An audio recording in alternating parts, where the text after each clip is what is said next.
Good morning to one and all. Greetings from Santosh Team to University. Honorable CMD Sir, BC Sir, distinguished guests, respected leadership team, HODs, faculty members and my dear students. A very warm welcome to each and every one of you as we gather here today for a truly enlightening and thought-provoking exploration of global perspectives in bioethics.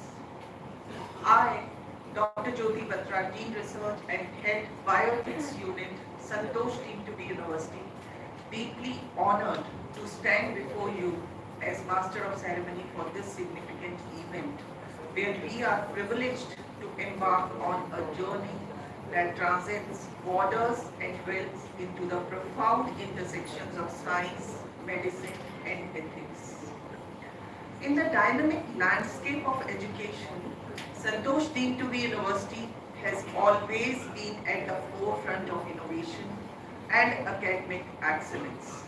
Today we are proud to say that our university has a bioethics wing along with the students wing of bioethics, which embodies a dedication to foster ethical consciousness in the constantly changing fields of medicine and life sciences.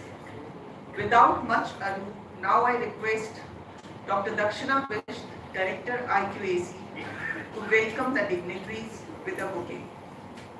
Request Dr. Dakshina Vish to welcome Chancellor Sir. Big round of applause, please.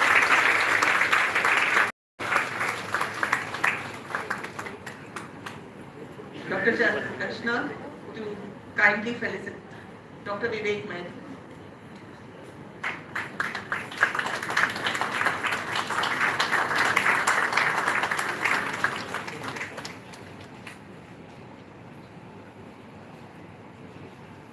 Dr. Mary Matthew, please.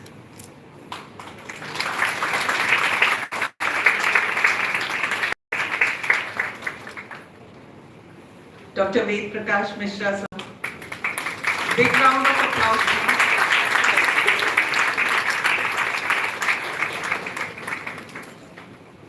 Our own Dr. Russell D'Souza, please.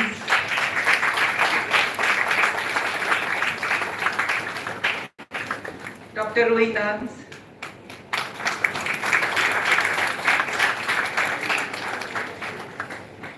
And our honorable, respectful CMD, sir. Big round of applause, please, everybody. We would also like to acknowledge the presence of Dr. Bhavna Ganguly, Head Bioethics Unit, Gujarat, International Chair Bioethics. Request Dr. Dakshina to please felicitate her with a bouquet.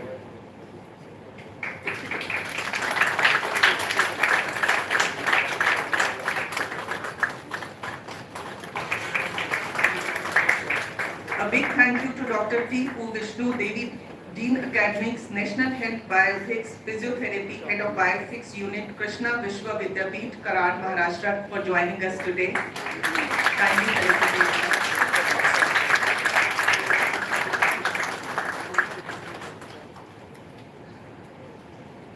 Now my request goes to all the dignitaries on the front row for lamp lighting. Kindly come forward for the lamp lighting.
Please rise for Saraswati Vandana, all of you.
Kindly.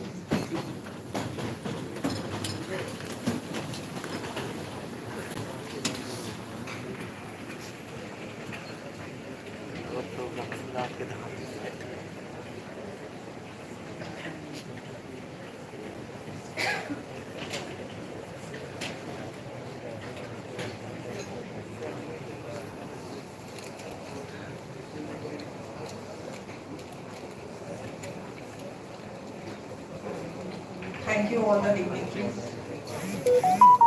Now I request Dr. Rajiv Ahluwalia, Dean Student Welfare and Head of National Dental Bioethics Unit, to come for the presentation on Santosh Deemed University and work done in the bioethics. Dr. Rajiv, please.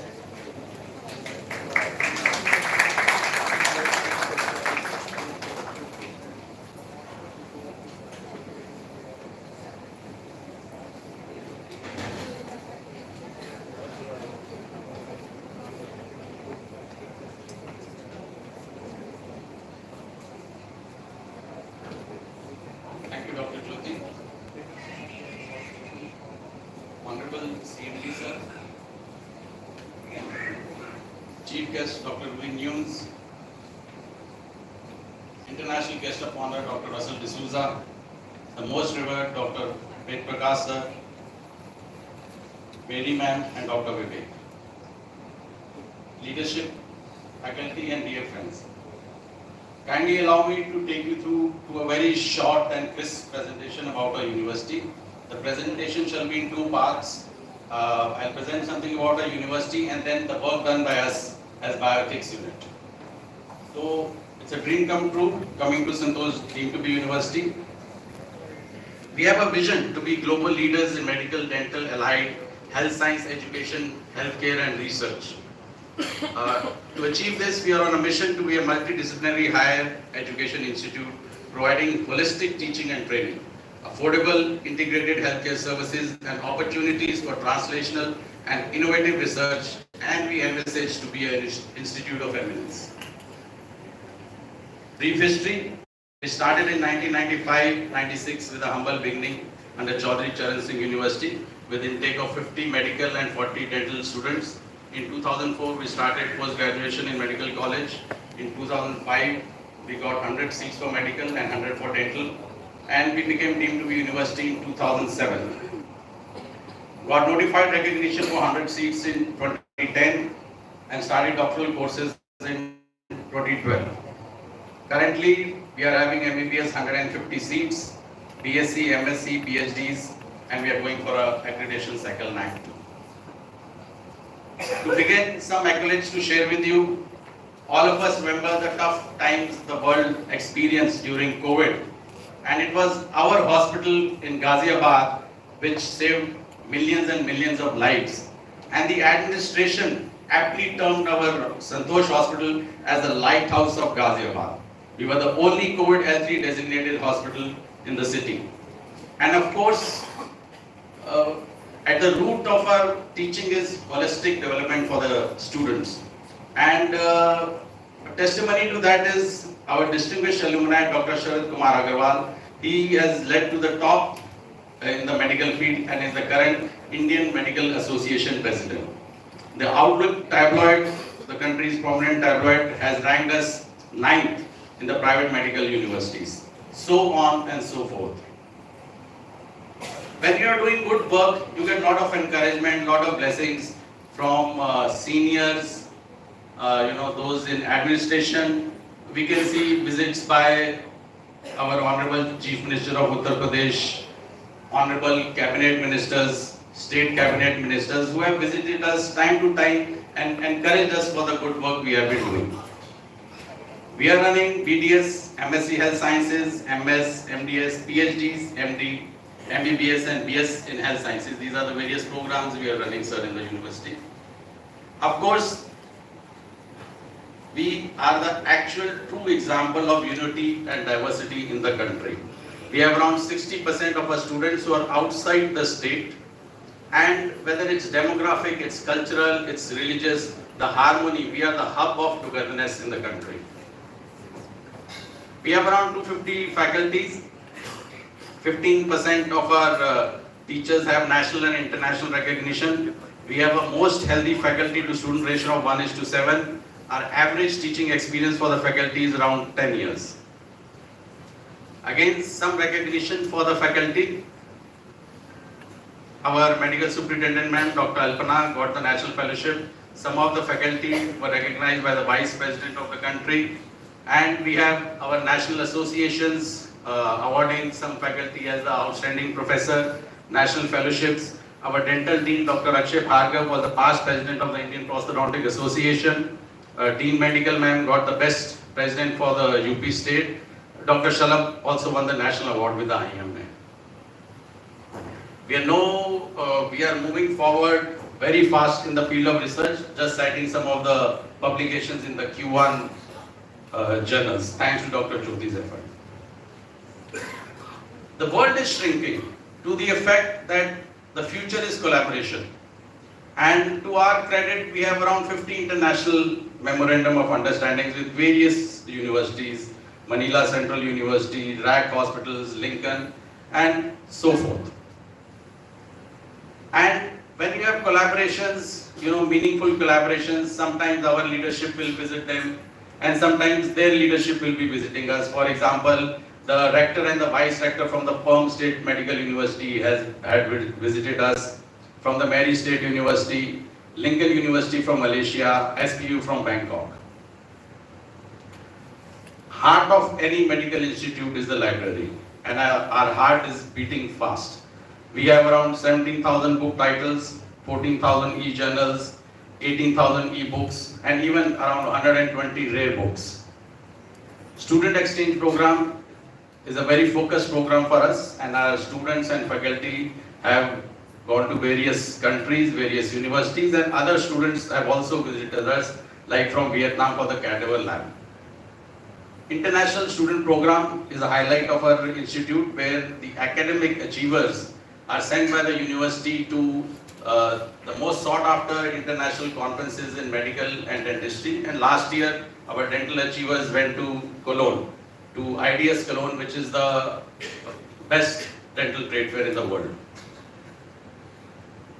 We have a robust student council. We have around 1,800 students on campus, and out of that, the editorial team has been doing a wonderful job to the extent that every month we have a newsletter which the students have created for the students.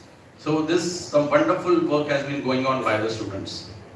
Of course, testimony to the fact, how the institute does is reflected in how the alumni is placed. And we are proud to share that our alumni are well placed in leadership positions all across the globe. Whether Dr. Sharad Agarwal sir, National President, Indian Medical Association. Also, when you are proud of your product, our Dr. Naresh Sharma, Registrar sir, he did his BDS here, he did his post-graduation here, a PhD here, and we very proudly took him as a registrar. So it's testimony to what confidence we are having in our alumni. Also, Dr. Adhika Batra is in the Forbes 30. Dr. Shobhit Madan is an international growth influencer. Yes, convocation is an important part. We have it yearly. Like I told, focus of the university is on students. Holistic development, whether it's encourage them with physical and mental health with yoga, sports, and we even have our dignitaries from the armed forces to come and train them and talk to them, as a faculty and student development program on morals and ethics. Cultural competency and diversity can be seen in our annual festival. It's on the 11th, 12th and 13th of December, and we invite you all for the program. I would like to point out our dental student, who with our encouragement has reached such peaks that she has the opportunity to perform in front of our Honorable Prime Minister Shri Narendra Modi ji, and our last performance was at the prestigious G20 in November this year. This is our best practice. If anybody in the country wants to see women empowerment, they must visit us. I will start from our Student Council President, Dr. Nimisha Sharma. Dr. Sumita Giri is the Vice Dean in the Dental College. Dr. Alpana Agarwal is our Medical Superintendent. Dr. Alka Agarwal is the Dean Medical. Dean Research is Dr. Jyoti Batra. Dr. Takshana Best is our IQAC Director. And revered and Honorable Dr. Tripta Bhagat is our Vice Chancellor. So this is the very crisp, introduction to our university for our guests. And I will just quickly share the work done in bioethics by us. It was in 2016, Honorable, and if I can say my mentor, Dr. Russell D'Souza, came with his team and he established the bioethics unit at Santosh deemed to be university. And at the same time in 2016, the National Dental Bioethics Unit was established here, and I was made the secretary for that National Dental Bioethics program, and Dr. Namita Kalra was the head of the program that time. And the two units have worked so in sync with each other, with a plan every year, and we have been able to do some humble beginnings. These are some of the photographs of the inauguration, and if I look at Dr. Russell D'Souza, not much has changed, sir. Some more photographs. We had a flash dance when we inaugurated. If sir remembers, Dr. Mary Matthew ma'am was also there, I clearly remember, and she mentored us. And in the middle you see the students have created YouTube channels on bioethics, sir. And so much of awareness is there which they are spreading. Coming to the National Dental Bioethics, the office is in our dental college. This is the logo we designed for our National Dental Bioethics unit. And many programs we are doing yearly with our students.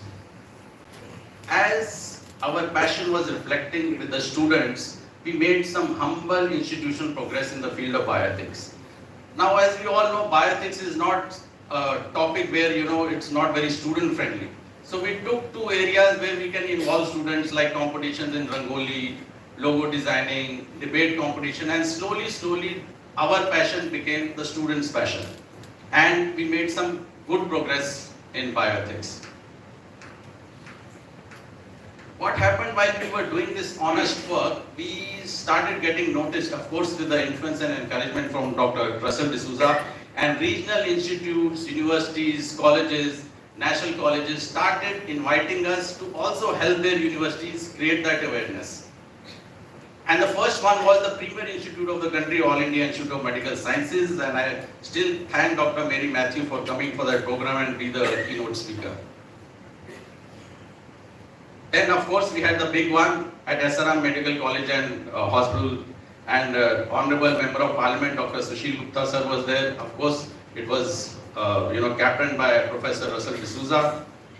Dr. N. Vivek, the Dean was there, Dr. Mary Matthew, of course, ma'am was there, and sir, I was really delighted to listen to Dr. Nilima Malik ma'am in that conference. Then in various states started inviting us, from Rajasthan, the Rajasthan Dental College, Manav Rachna Dental College invited us to create awareness, and they wanted to adopt the formula which Dr. Russell taught us for their universities. And in all these, whenever we have done any conference or any webinar, whether it's night or day, Dr. Russell D'Souza sir has been there and encouraging us. Last was at SGT University in Haryana. That was not enough. Like I was previously sharing, it was COVID that taught us many lessons. And who would take up the challenge? And I would like to share, actually dentistry was the worst affected during COVID because of the nature of the disease. And we did 2-3 international webinars which were in an excellent manner stitched by Dr. Russell D'Souza. In fact, I remember on March 7, 2021, we had really a gallery of speakers and participants, including Dr. Chad Gihani, who that time was the president of the American Dental Association, Dr. Robert Love from Australia, he was chair of the Australian Council of Dental School, Dr. Peter Mosey, he was a professor at Scotland, Dundee, Dr. Peter Banzala from Africa, Dr. Patif from Thailand, Dr. Lenantha from Sri Lanka, Dr. Shaili from Nepal, and of course the then head of the dental AIMS, Dr. O.P. Karmana. That was an excellent webinar, and so many doubts were cleared, so many encouragement were there for the youngsters, and I think it had more than 1500, sir, if I remember. Yes. Now, like I told, the way to go forward is collaborations, whether they are national, international, meaningful collaborations. Now, to spread it further, we are going in a systematic way. Our National Dental Bioethics Unit has signed memorandum of understandings with the Indian Orthodontic Society, with the Indian Oral Pathology Society, and with the Indian Prosthodontic Society. And now in a channelized manner, we are writing articles with them, doing webinars with them, and it's trickling down in a channelized manner. Only research was left in ethics. And we formulated, a humble copyright ethical code, which is now protected. And this marks a significant milestone in promoting the integration of bioethics into the healthcare practices. Numerous presentation has been done by our faculty, publication, forgotten ethics, beneficence or bugs, what should a good orthodontist do, what were the dilemmas during COVID, orientation for MBBS students, communication and bioethics, legal aspects, Dr. Vivek is there. So we are trying to, approach and make our students and faculty aware of all these aspects in bioethics.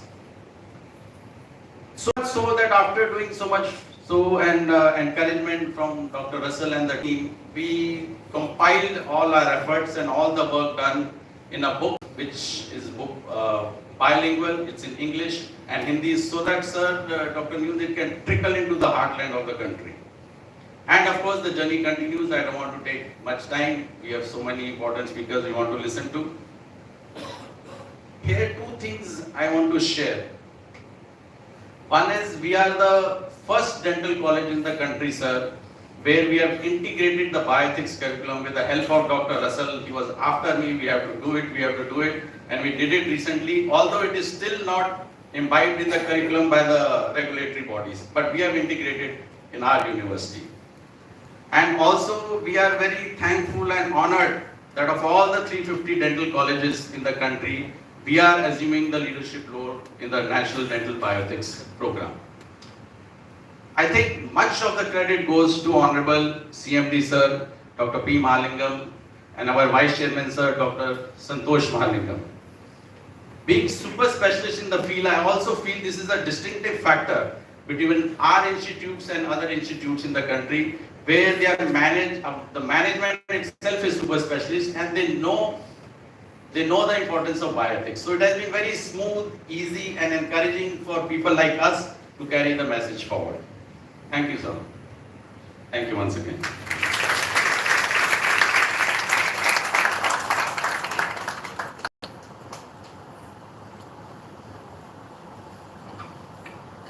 Thank Thank you, Dr. Raji, for a wonderful journey which you have shown us. Uh, Now I request our respected Chancellor, Sir, Dr. Manoj Goyal, to take the seat on the dais, please. A round of applause, please.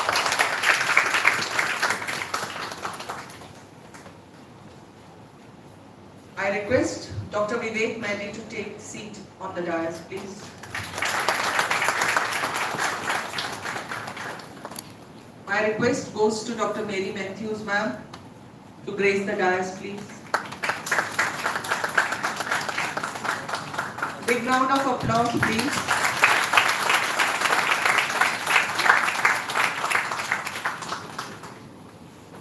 My humble request to Dr. Ved Prakash Mishra, sir, to grace the dais, please. Put your hand together, ladies and gentlemen.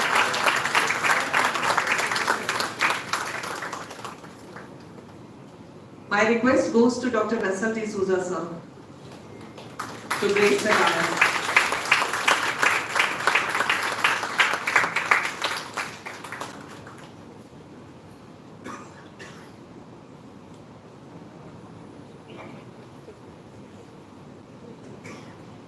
Thank you, sir. My humble request to Dr. Rui Nans to take the seat on the dais.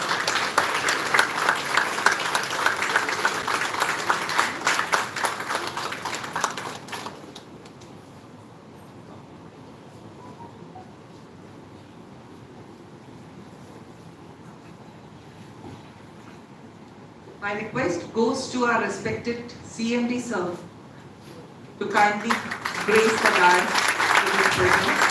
A big round of applause, ladies and gentlemen.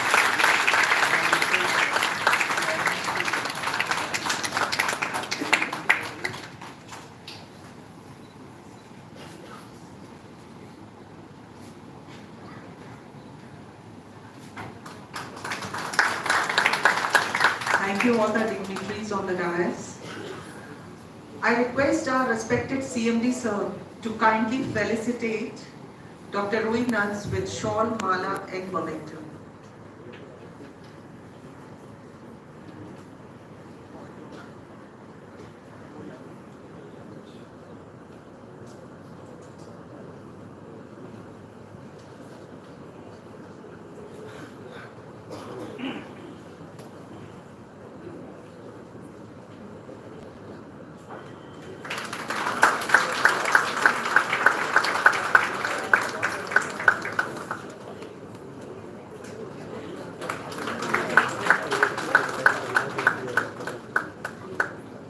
A big round of applause.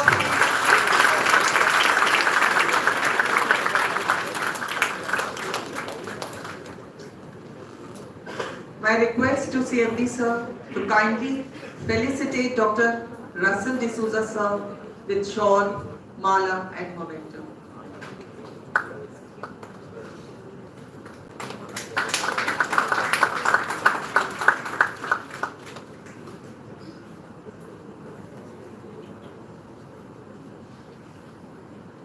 Kindly put your hand together, please.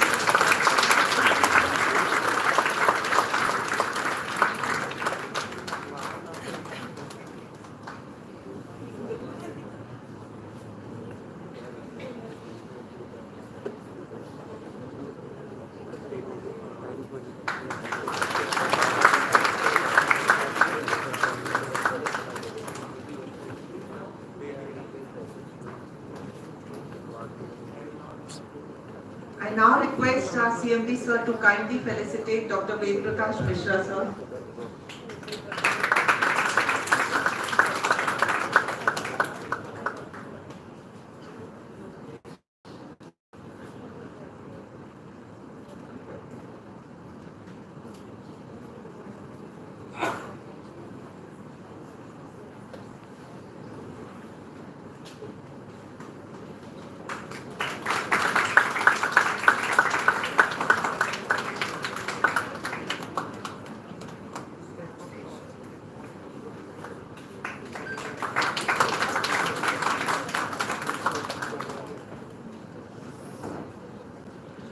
I request A big round of applause from the audience.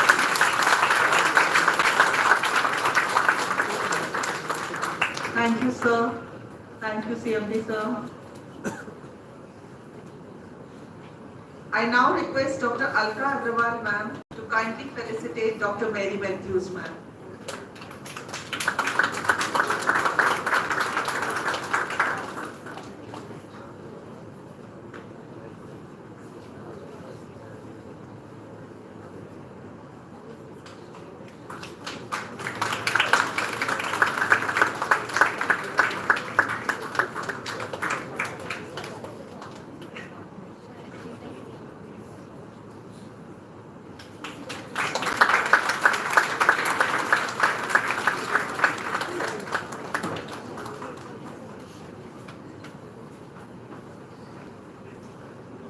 Request our respected Chancellor, sir, to kindly felicitate Dr. Vivek Madi.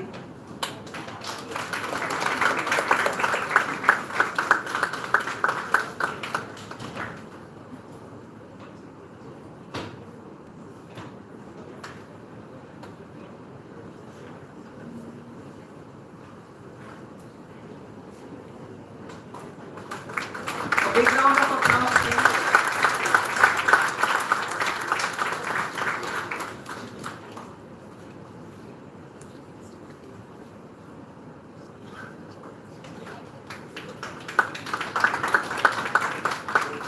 Thank you, sir.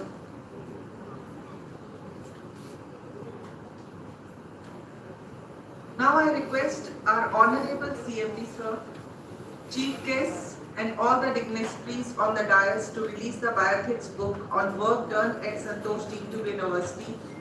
As Dr. Rajiv has already said, it is a bilingual in English and Hindi. I invite Dr. Rajiv on the stage.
अरे camera man यहाँ जा रहे हैं, क्या करूँ?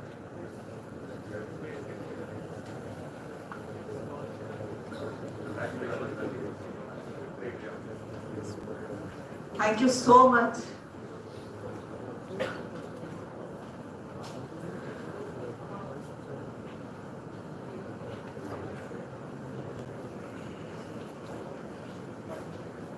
Now the story behind the success, where we are sitting today, and the journey so far, as Dr. Rajiv was just presenting.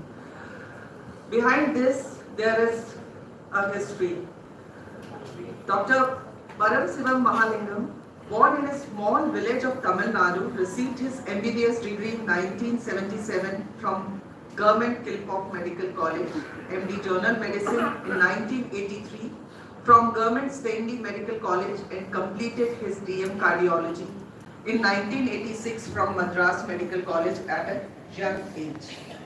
Following which, he was selected as the personal physician to the then Chief Minister of Tamil Nadu, Dr. M.G. Ramachandran. He was awarded fellowship in 1992 FCCP, and since then he has been the consultant cardiologist for top dignitaries and luminaries of India. Hailing from the rural backdrops of Tamil Nadu, He keenly observed the inadequate medical services as he had a dream to provide medical care to the unprivileged population of this country. The first step taken to realize his dream was the establishment of Santosh Hospital at Chennai in 1990. As a true visionary, he was never complacent on applause and laurels he earned, rather was driven by a zeal to do more by establishing the paramedical, medical and dental colleges.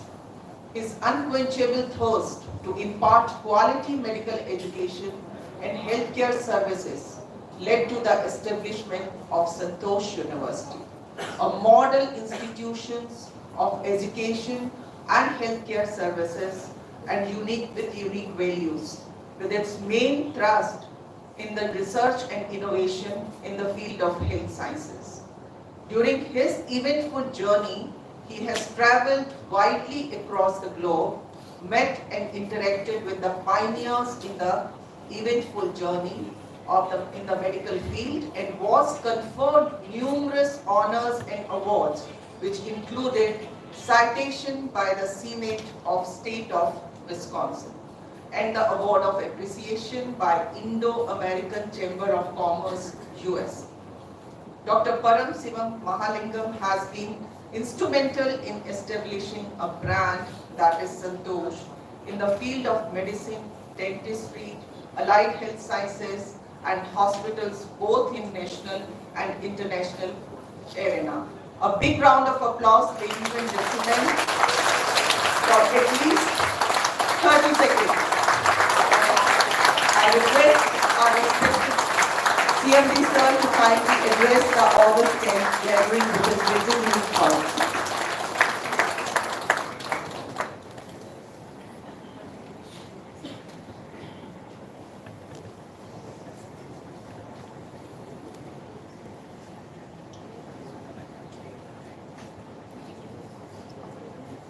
Dear friends,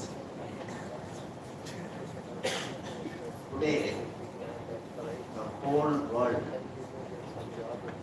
looking for India. Why? India is Vishwaguru. According to Indian mythology, there are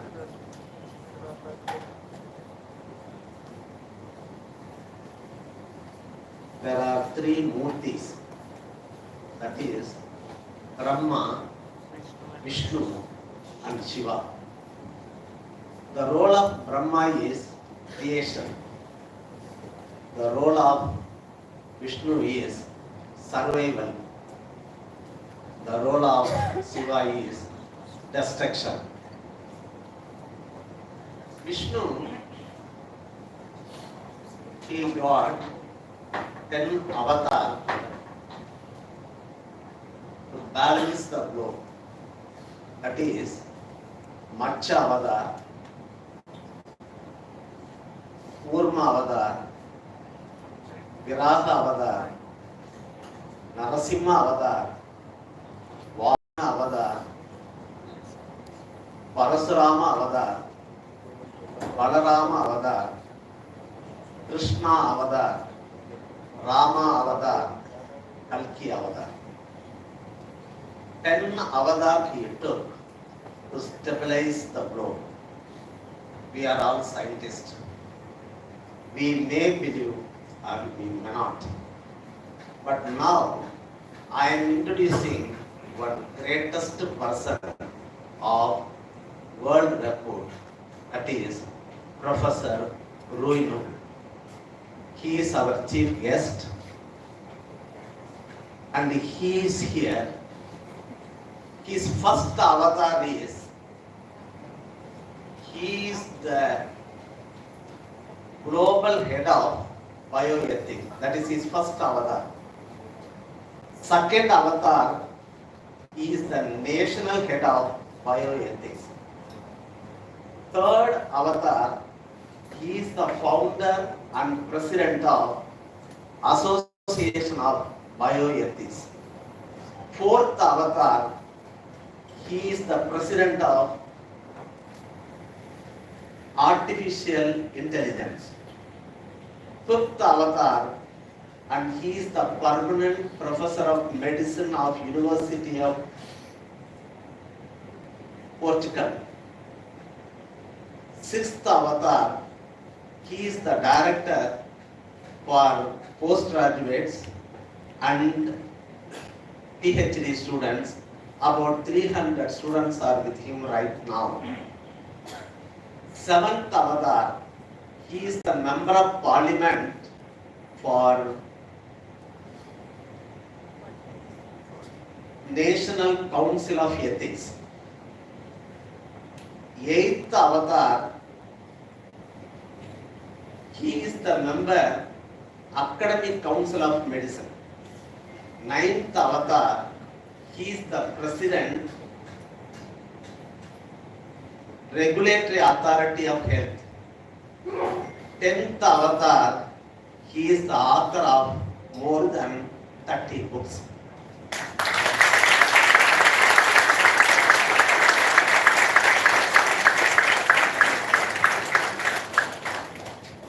Such a great person is with us. It's a great honor for us. On behalf of our students, staff members, leadership team, I am welcoming us. Namaste team.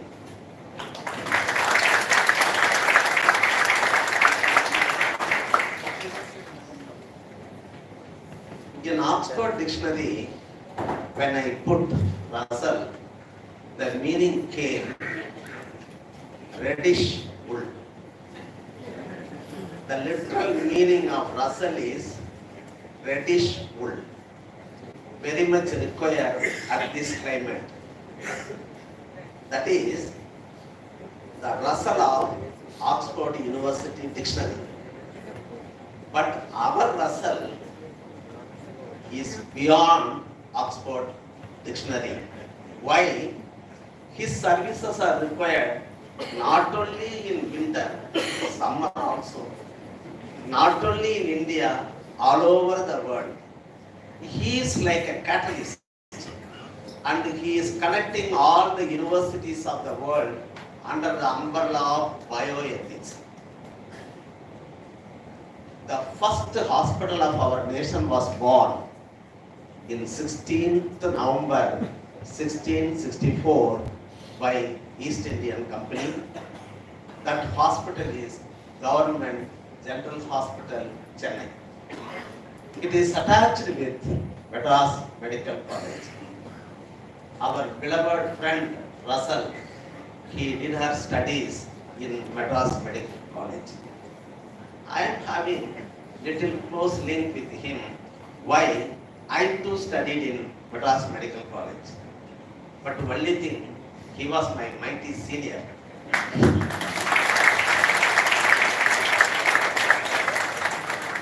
He was 4 years senior to me. Two alumni of Madras Medical College. Today we are meeting in Maharaja Hall of Santosh University. That gives memorable memory for both of us. On behalf of our organization, I am welcoming him as Vanakkam Ayya.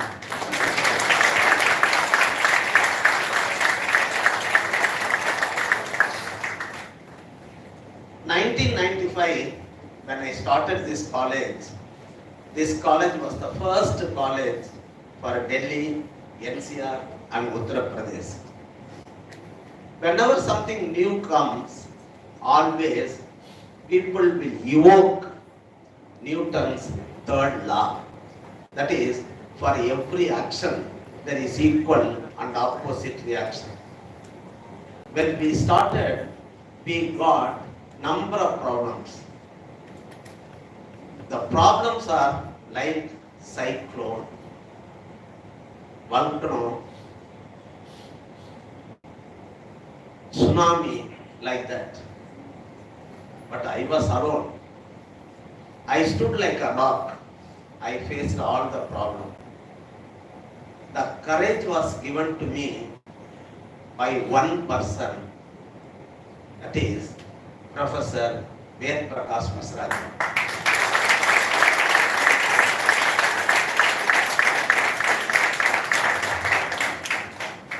How, whenever I get any problem, immediately I rush to IMA building.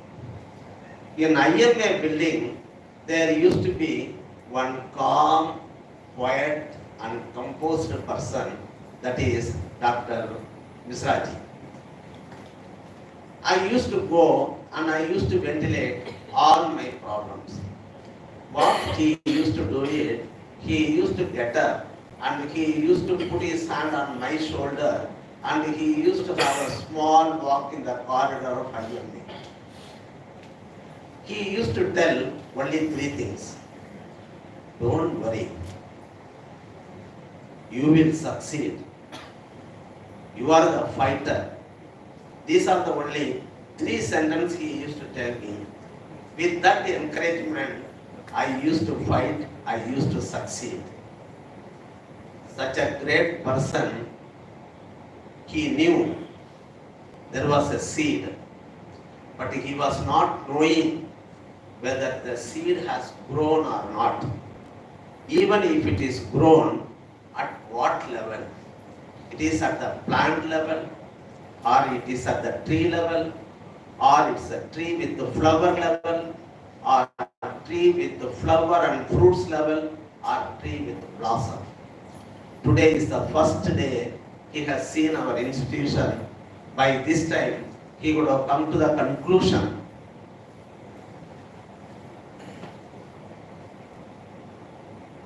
that help, appropriate help at appropriate time for appropriate person will create wonders. Appropriate purpose.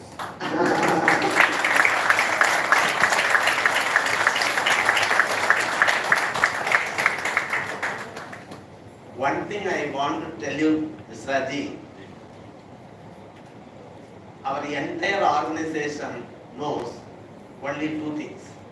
One is hard work and sincerity. To my knowledge, hard work and sincerity never fails. We will see that we will make this institution as the institution of eminence with infinite and immortal.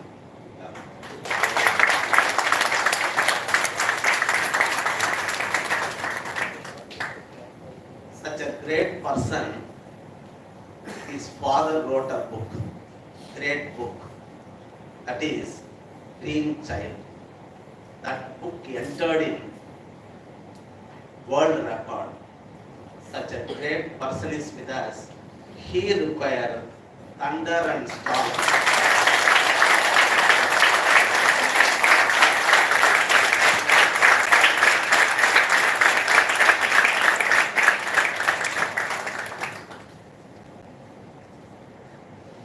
I am coming from coastal area.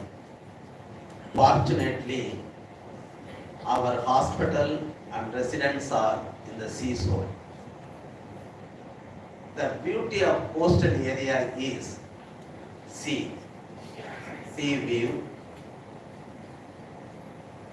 sea breeze, sea wave, and sea humming voice.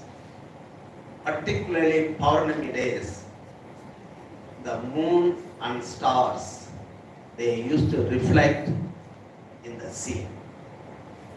The literal meaning of Mary is star of the sea. That is the literal meaning of Mary. That is her parents given such a beautiful name, that is star of the sea. Sea itself is a beauty. More than that star, it's something unimaginable.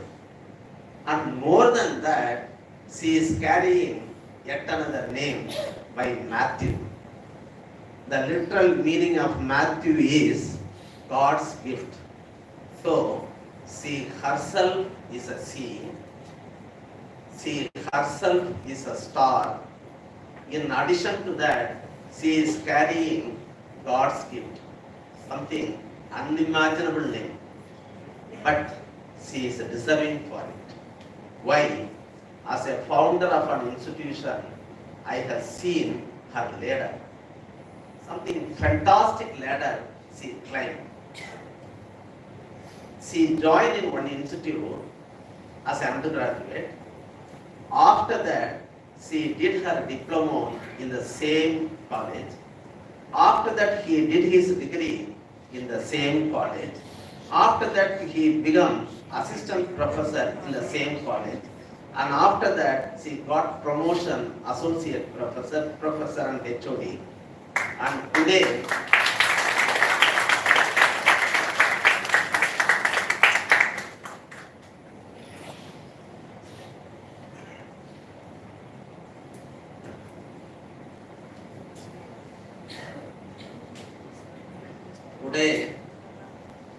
she is an ambassador of that institution.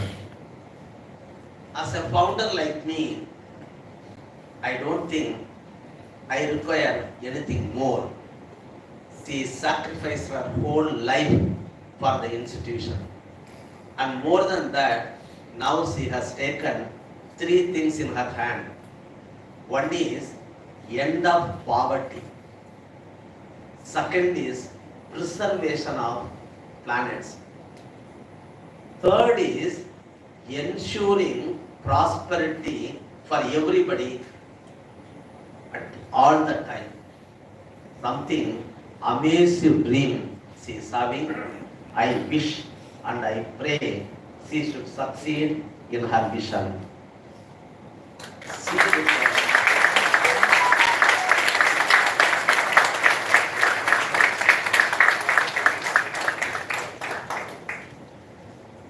the literal meaning of Vivek is judicious. The literal meaning of Vivek is judicious. The literal meaning of Modi is top of the world. Today, he is the legal advisor for the topmost subject, that is bioethics. I really wonder, we are all scientists, whether his parents knew he is going to be the legal luminary of the highest order. You don't know. Or he realized the meaning of his name and he raised to this level. As a scientist, we must think about it, why here only the Vishwaguru coming to play. He required a great claps from our side.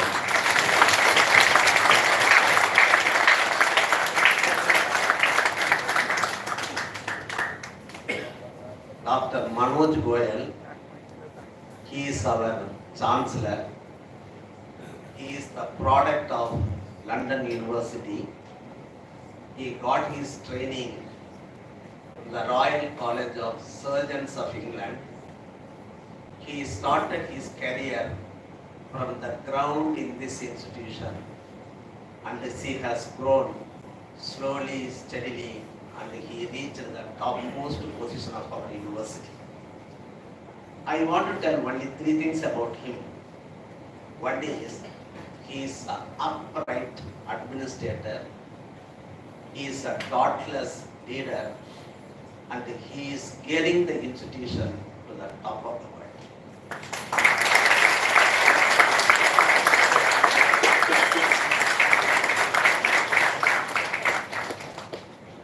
Raju Aluwalia is our twinkle star. He is our blue-eyed person. He is our ambassador.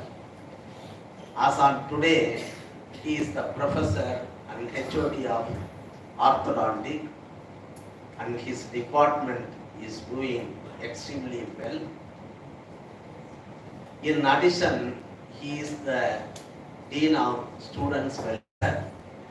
The students are so happy and joyful. In addition, he is the National Head of Dental Bioethics.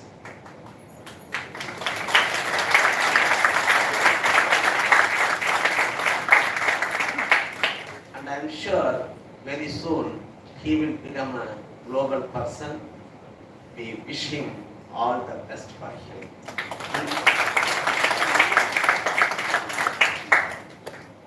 I am really thankful to all our students, our staff members, particularly our leadership team and Santosh, and they are doing extremely well to gear up this organization. Finally, bioethics. Bioethics is the hottest subject in the world. Why? It involves human, animal, and environment. The involved people they are giants in their field. Anything at any time regarding bioethics, we are ready and willing to do anything for bioethics. Thank you very much.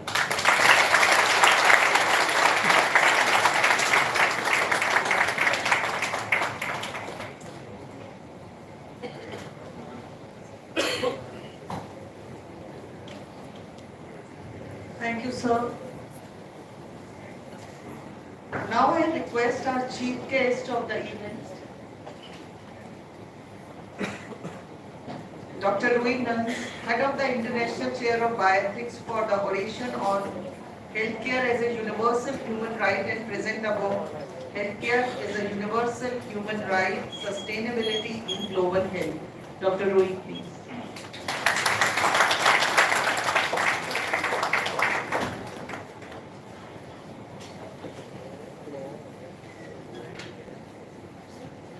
Dr.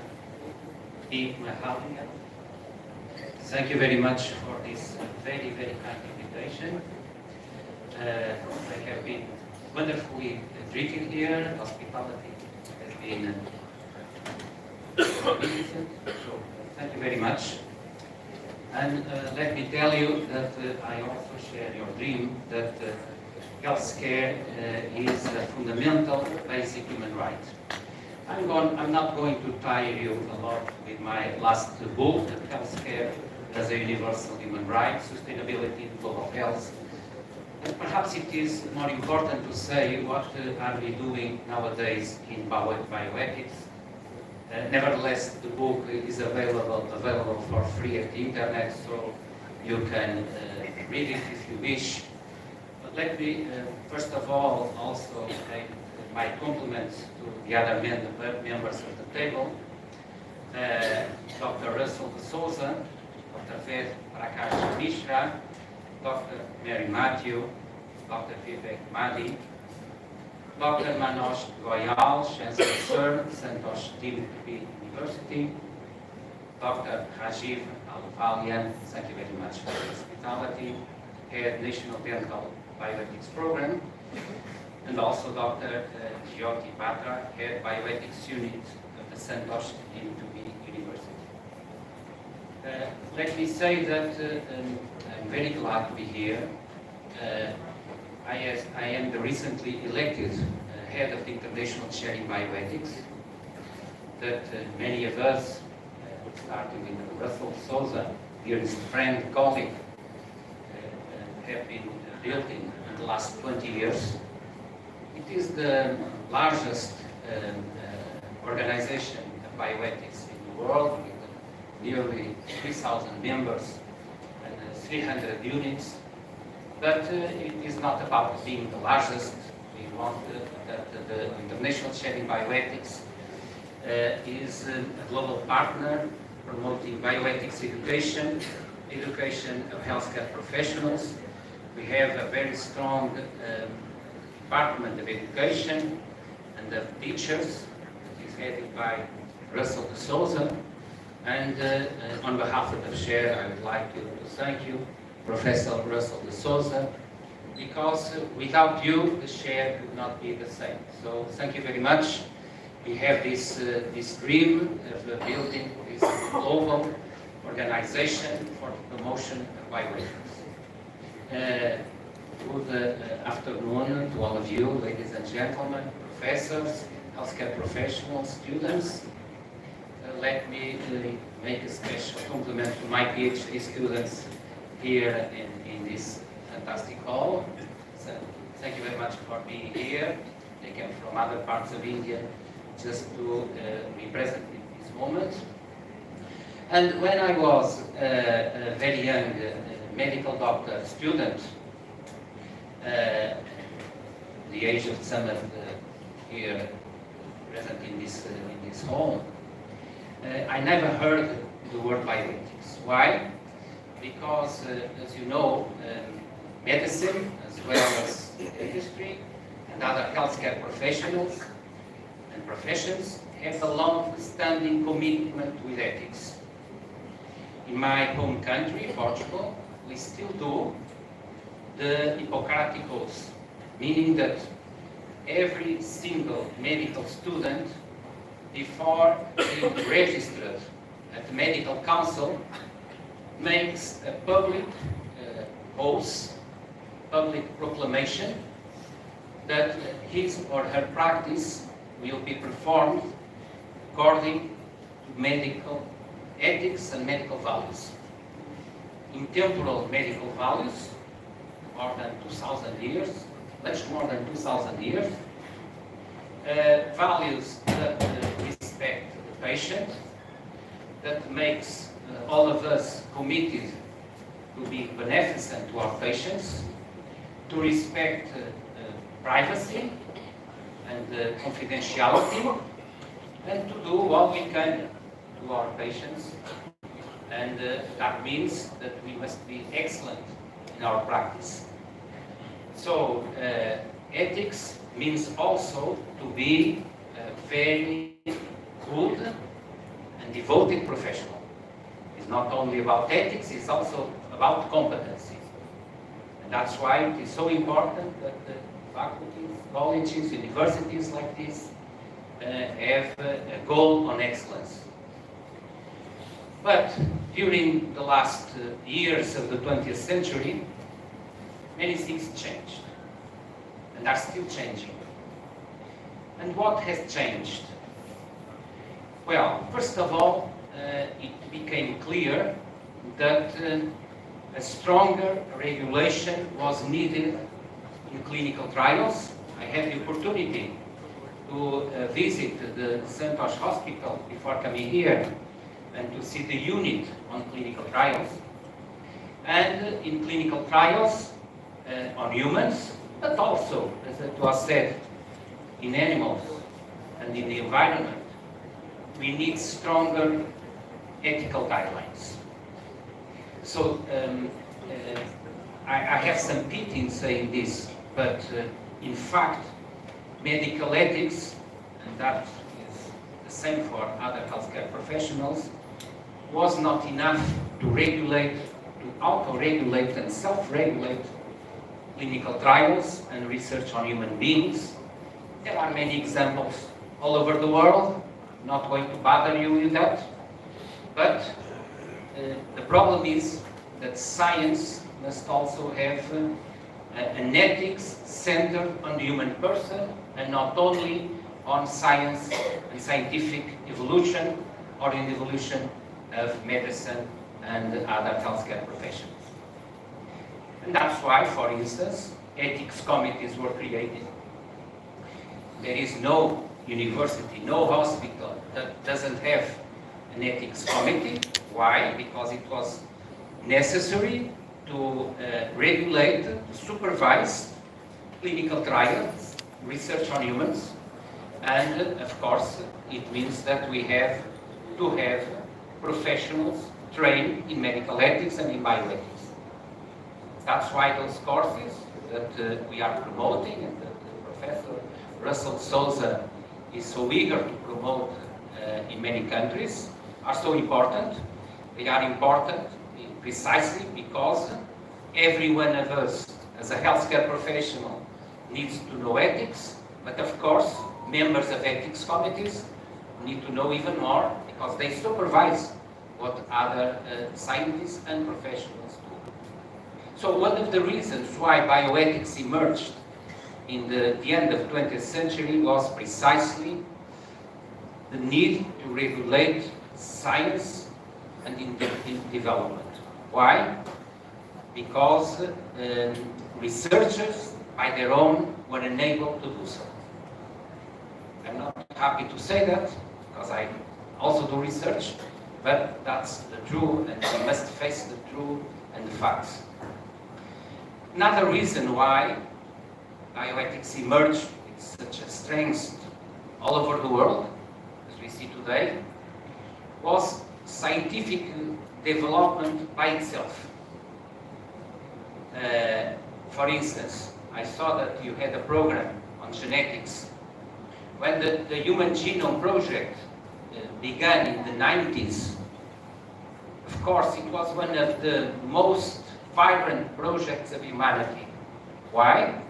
Because it was able for science to know, at least in part, from a biological perspective, what we are, our something that brings us together on one side, but also that separates us.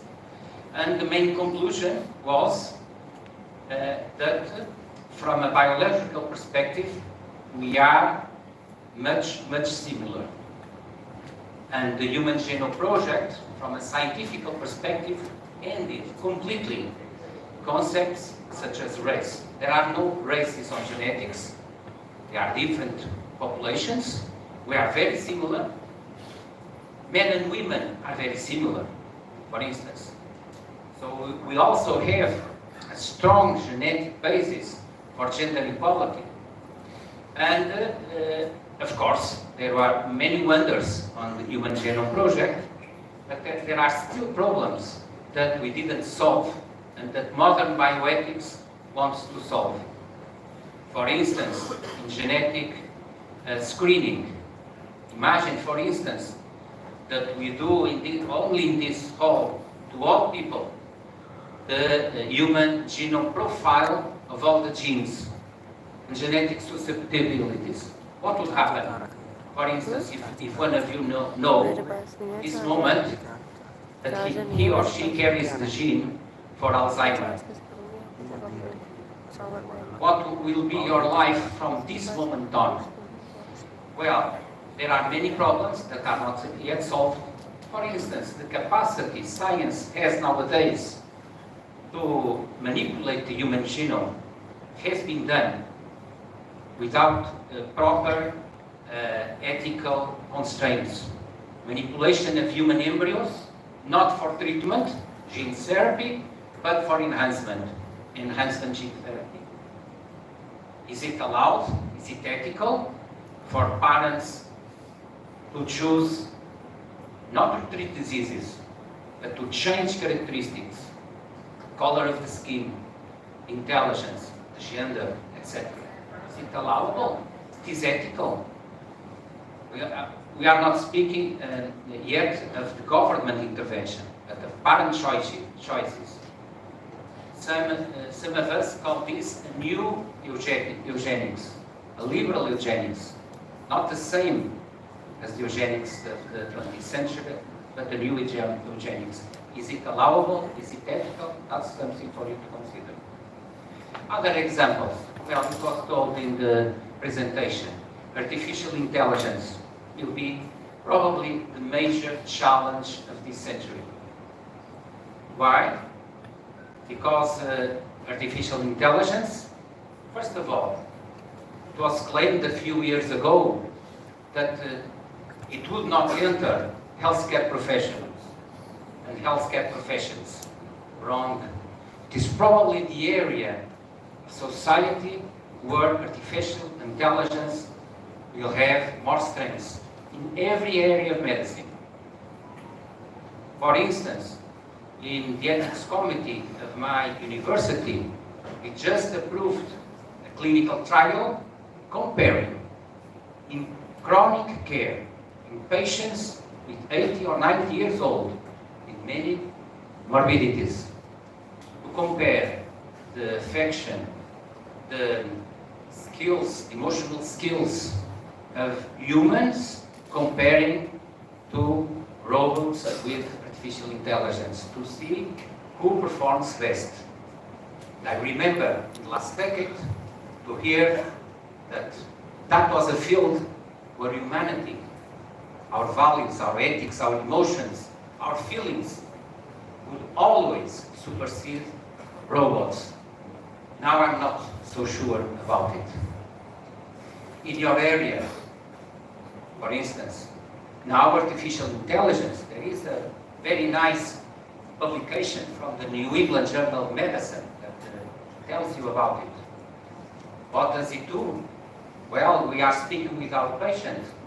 Artificial intelligence records, adapts, makes clinical suggestions, and as you will see for yourselves in the near future, artificial intelligence has the capacity to make suggestions, and people, at least in Europe, probably will want those suggestions, and physicians, and in your area the same, will have a hard time not complying with those artificial intelligence suggestions. In medicine, some specialties are about to end. This is not radical, that's true. For instance, in radiology, modern AI projects in radiology are more accurate, more efficient, more effective than most bright radiologists in the world. So it is a brave new world that we have, and bioethics must deal with all these issues of novelty. So we must not be in the trap of the end of the last century, that science simply developed and ethics, tried to go ahead as law also. That's why bioethics and biolaw, and we have a very strong department of biolaw at the International Chair in Bioethics. Ethics and law are the two sides of the same coin. Because in ethics we think about values, and in law, in biolaw, we must, through public debate, regulate precisely those values. For instance, in my country, we have a law on the living will, the possibility of any one of us to make a choice now for some kind of treatment that might happen in the future, 5-10 years time. Namely, when we are facing a problem in medicine that is disproportionate or futile treatment. So bioethics is all of this. It's thinking on values in medical practice, dentistry, pharmacy, psychology, in any healthcare area. But bioethics also happened because we have now a different view of humanity. A global humanity, a humanity that is centered on the respect for the human person. So each human person is someone that has dignity, that has intrinsic value, that has fundamental rights. It means that in bioethics we value non-discrimination of any kind.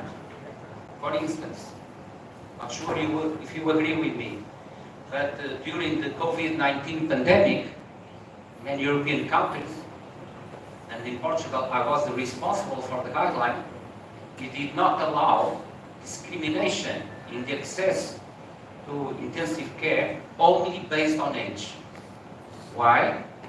Because it is a discrimination. Secondly, because it would open the door to other forms of discrimination, like discrimination in handicaps, women, etc.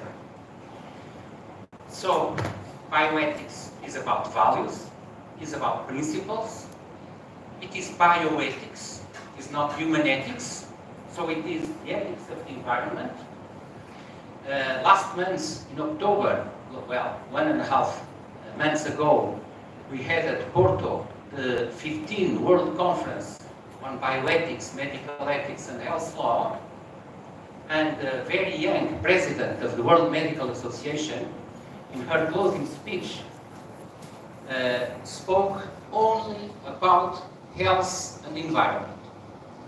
That's the message for the youngsters, that healthcare, including the industry, pharmaceuticals, hospitals, clinical practice, is the main contributor in the world for health, for environmental changes. So we are doing a lot of good to society with our practice, but remember, the environment must also be addressed. Why?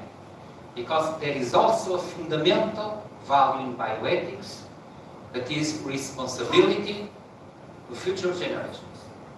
To think about ethics, to think about bioethics, is leaving the youngsters a world better than ours, from my generation, but the youngsters have the responsibility to leave to the youngsters a better generation, also a better world in every sense.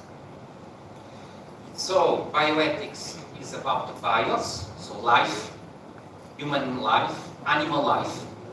There are now very stringent guidelines, for instance, regarding research on animals.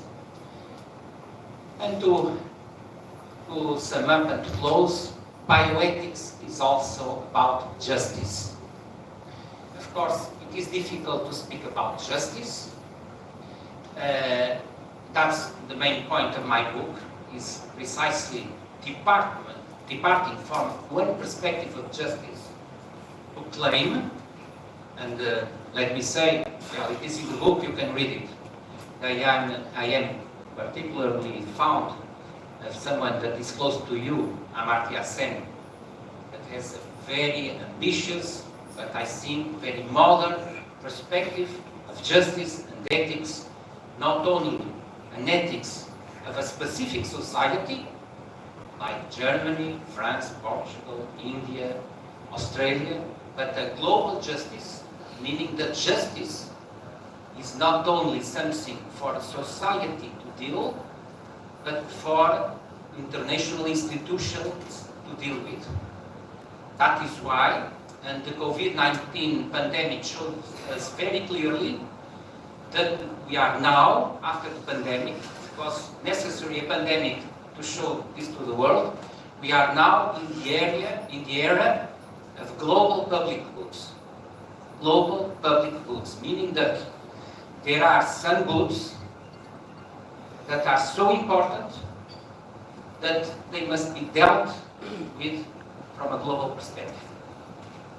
Problem of environment, problem of water, problem of migrations, and of course, the problem of health. That's why we speak nowadays as a matter of justice of global health, because what happens in health in India has impact in Europe and vice versa. And we also speak in this strong bioethical perspective of the concept of one health, meaning that the health of humans, of all of us, this huge human family in the world, is not only a question of human health, but in the interface with the environment and the animals and the other species. So, as I told you, this is a brave new world. New world after the brave new world of the last century. And so this bioethical reasoning is essential as a citizenship right.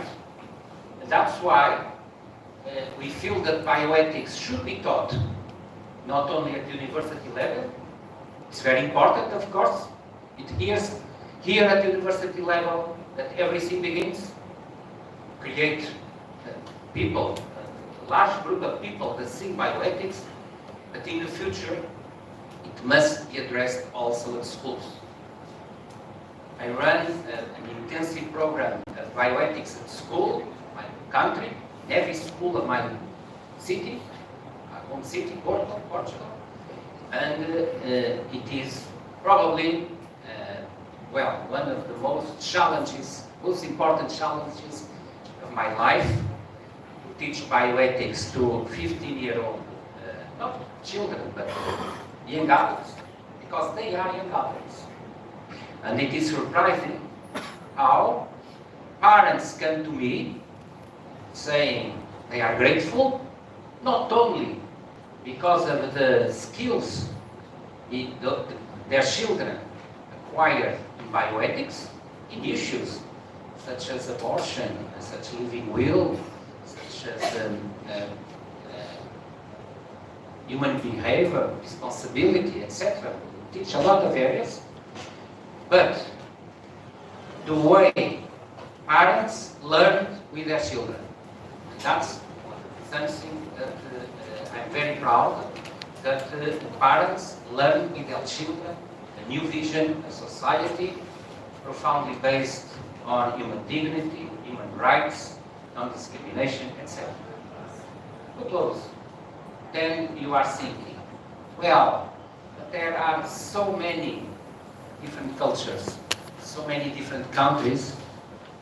How can we have a common language? There are so many religions. We see that every day. Well, and to close, say this: it is possible if we, by consent, by personal consent of each other, agree on a common set of values and principles. What modern people do not accept is that values are imposed to them. But we can agree on those values and those principles. What is the Universal Declaration of Human Rights of 1948, if not such an agreement? And in bioethics, in the International Sharing Bioethics, I close with the challenge to Professor Russell Souza and all the dignitaries at this table that in the very near future we can organize a World Conference on Bioethics, Medical Ethics and Health Law here in India. But in the International Sharing Bioethics, how do we reach a consensus? Through Universal Declaration of Bioethics and Human Rights from UNESCO. So UNESCO, our share is a branch in the past of UNESCO. UNESCO has this Universal Declaration that imposes no value to anyone, but it is the international agreement on ethics in healthcare, informed consent, treatment of children, etc. It's an agreement that we have between each other, and then we put it in practice through education and through our own practice in everyday life. So thank you very much. It is really a great honor.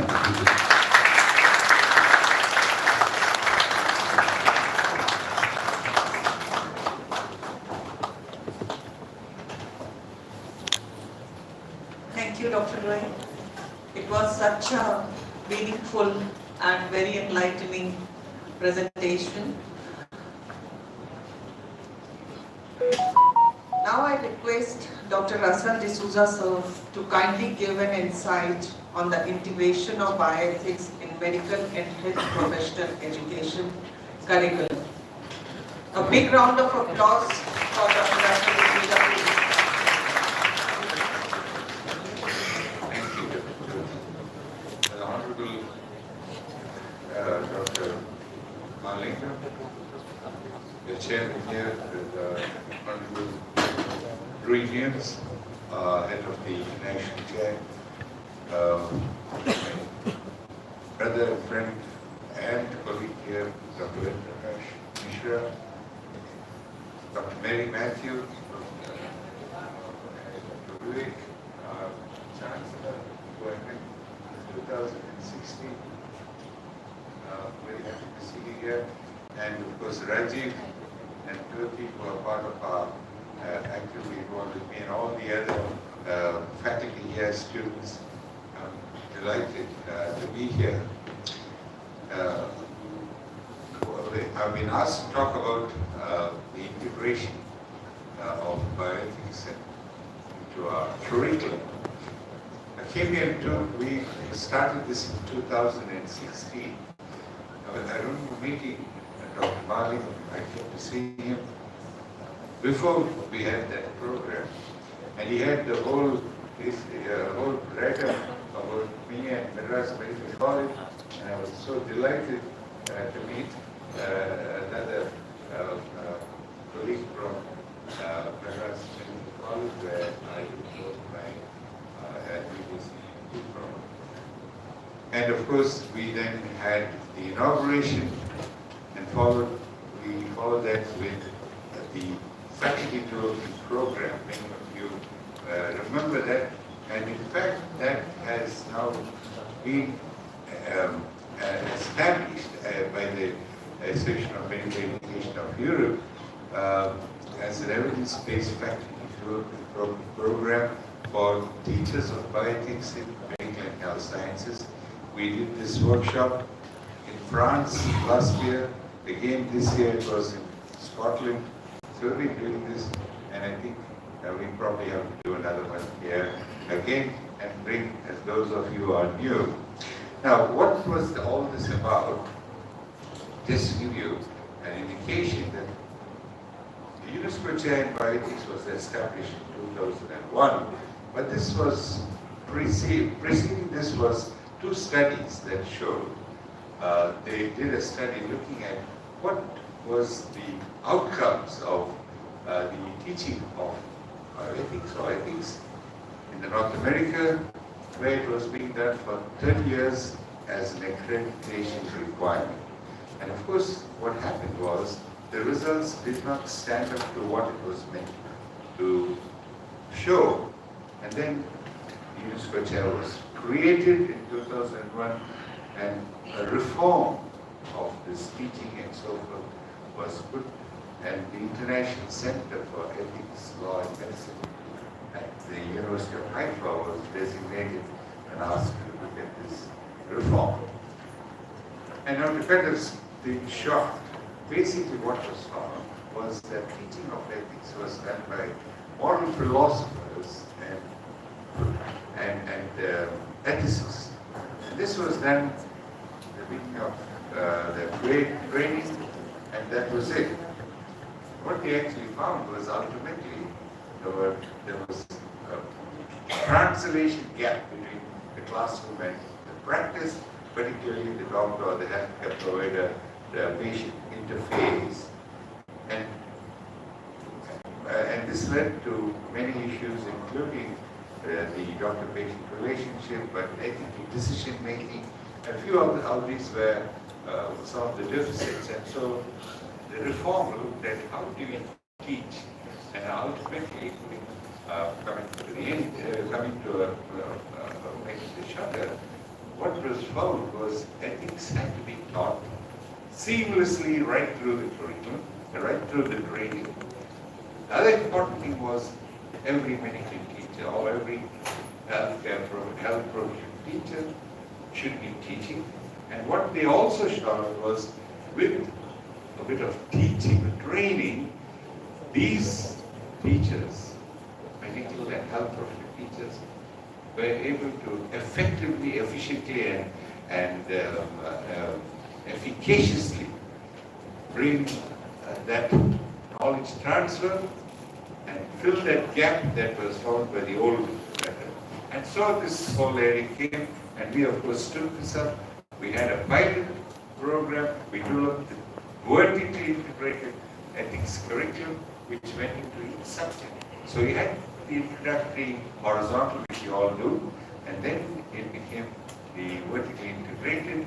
And if you all remember, when you did the faculty training, the third part was the road map, and it was how you integrated vertically.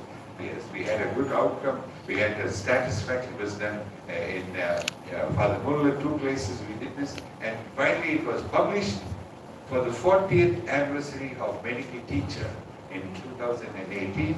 The medical teacher, one of the well-regarded books of Amy. This was published, the vertically integrated curriculum, bioethics curriculum, and so this was the culmination, but importantly in this whole reform was how to teach. And one of the things that came up, as you know, we have all been used to teaching anecdotal. That means I'm a good teacher, the students like me, but there's been a shift, and that's called best evidence medical education. So we now talk about evidence-based teaching, right? That has become an important aspect, and again, Amy and others are led. So we have this BEMI, it's called, Best Evidence Medical Education, looking at evidence-based teaching.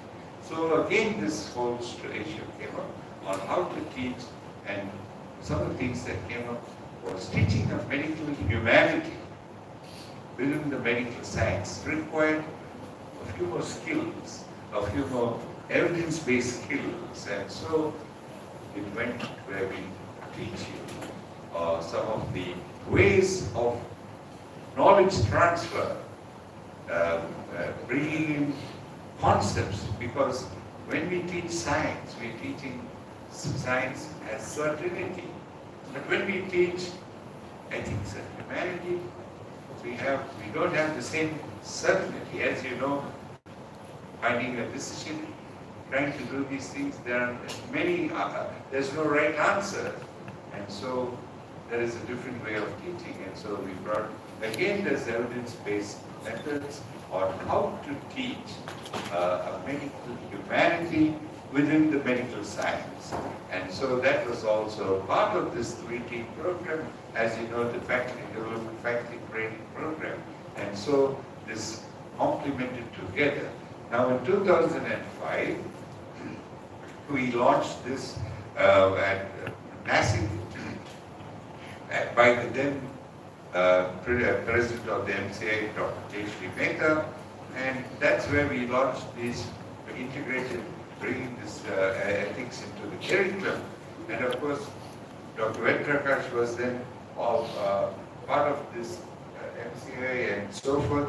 And with all this, a few years later, we brought in they brought in now the ethics in the form of the attitude. Again, Dr. Medved will explain this, bring the ATICOM, the attitude, ethics and communication, which the whole thing together is part of ethics. You know, I'm a part of ethical curriculum where we talk about the ethics and the communication, the attitude, you know, the cognition. He very nicely puts it the heart, brain, the heart, and hand. Okay, so that's what we're doing.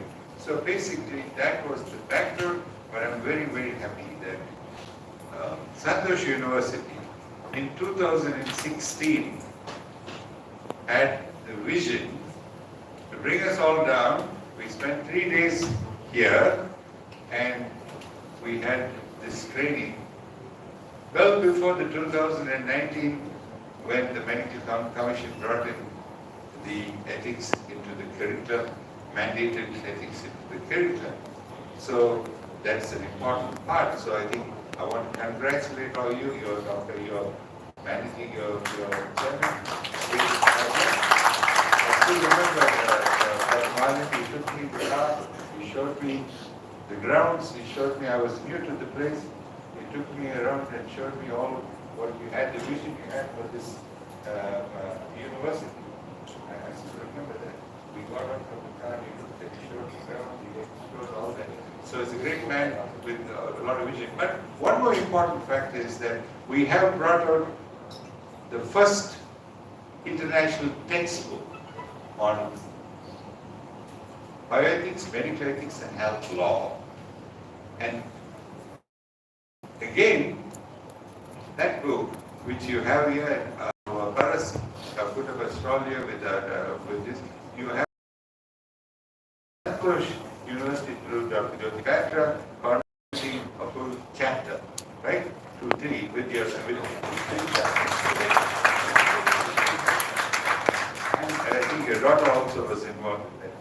So Santosh has been involved in this textbook, and I'm very delighted that along with me, I have Dr. Vedra and Mary Matthew with the editors of this 61 chapters, 800 pages, covering all the health professions, besides what you call it, medical.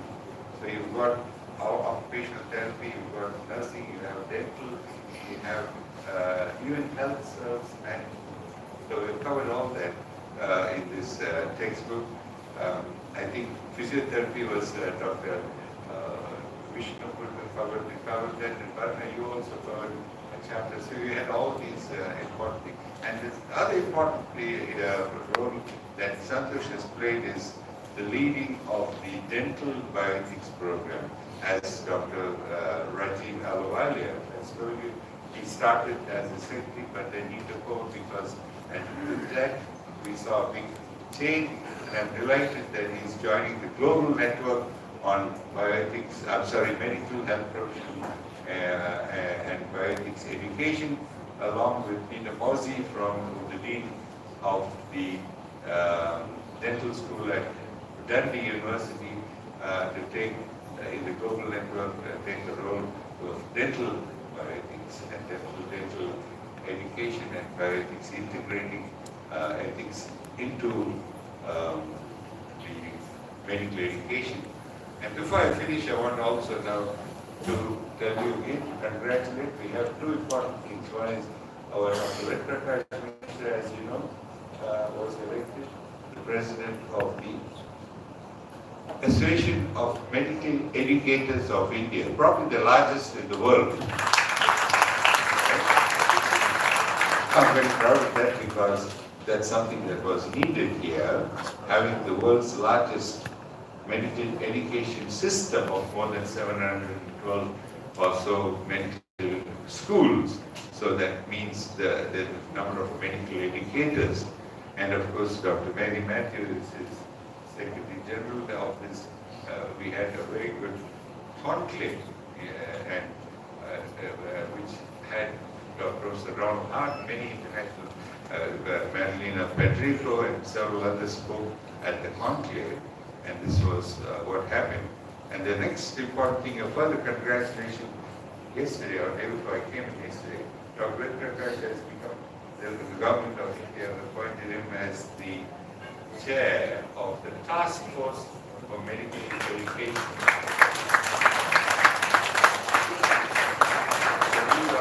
And he continues to be the national head of the academic program for the bioethics, and so we have this well integrated, everything happening together, because ethics is not a separate subject. I want everyone to know here, and it is part of medical education. And most recently, we had also another guest, the president of the World Federation of Medical Education, was down here with us, and at that time, India got its accreditation by the World Federation of Medical Education. So we had Professor Ricardo Leon Boric, who came down and was very much impressed with the education, and he was also at the conclave that had this the Indian Association of Medical Educators of India. So, ladies and gentlemen, and all my colleagues here, I'm delighted to tell you all this and congratulate not only your chairman, but all of you who have contributed in making this whole movement a great success. Thank you very much.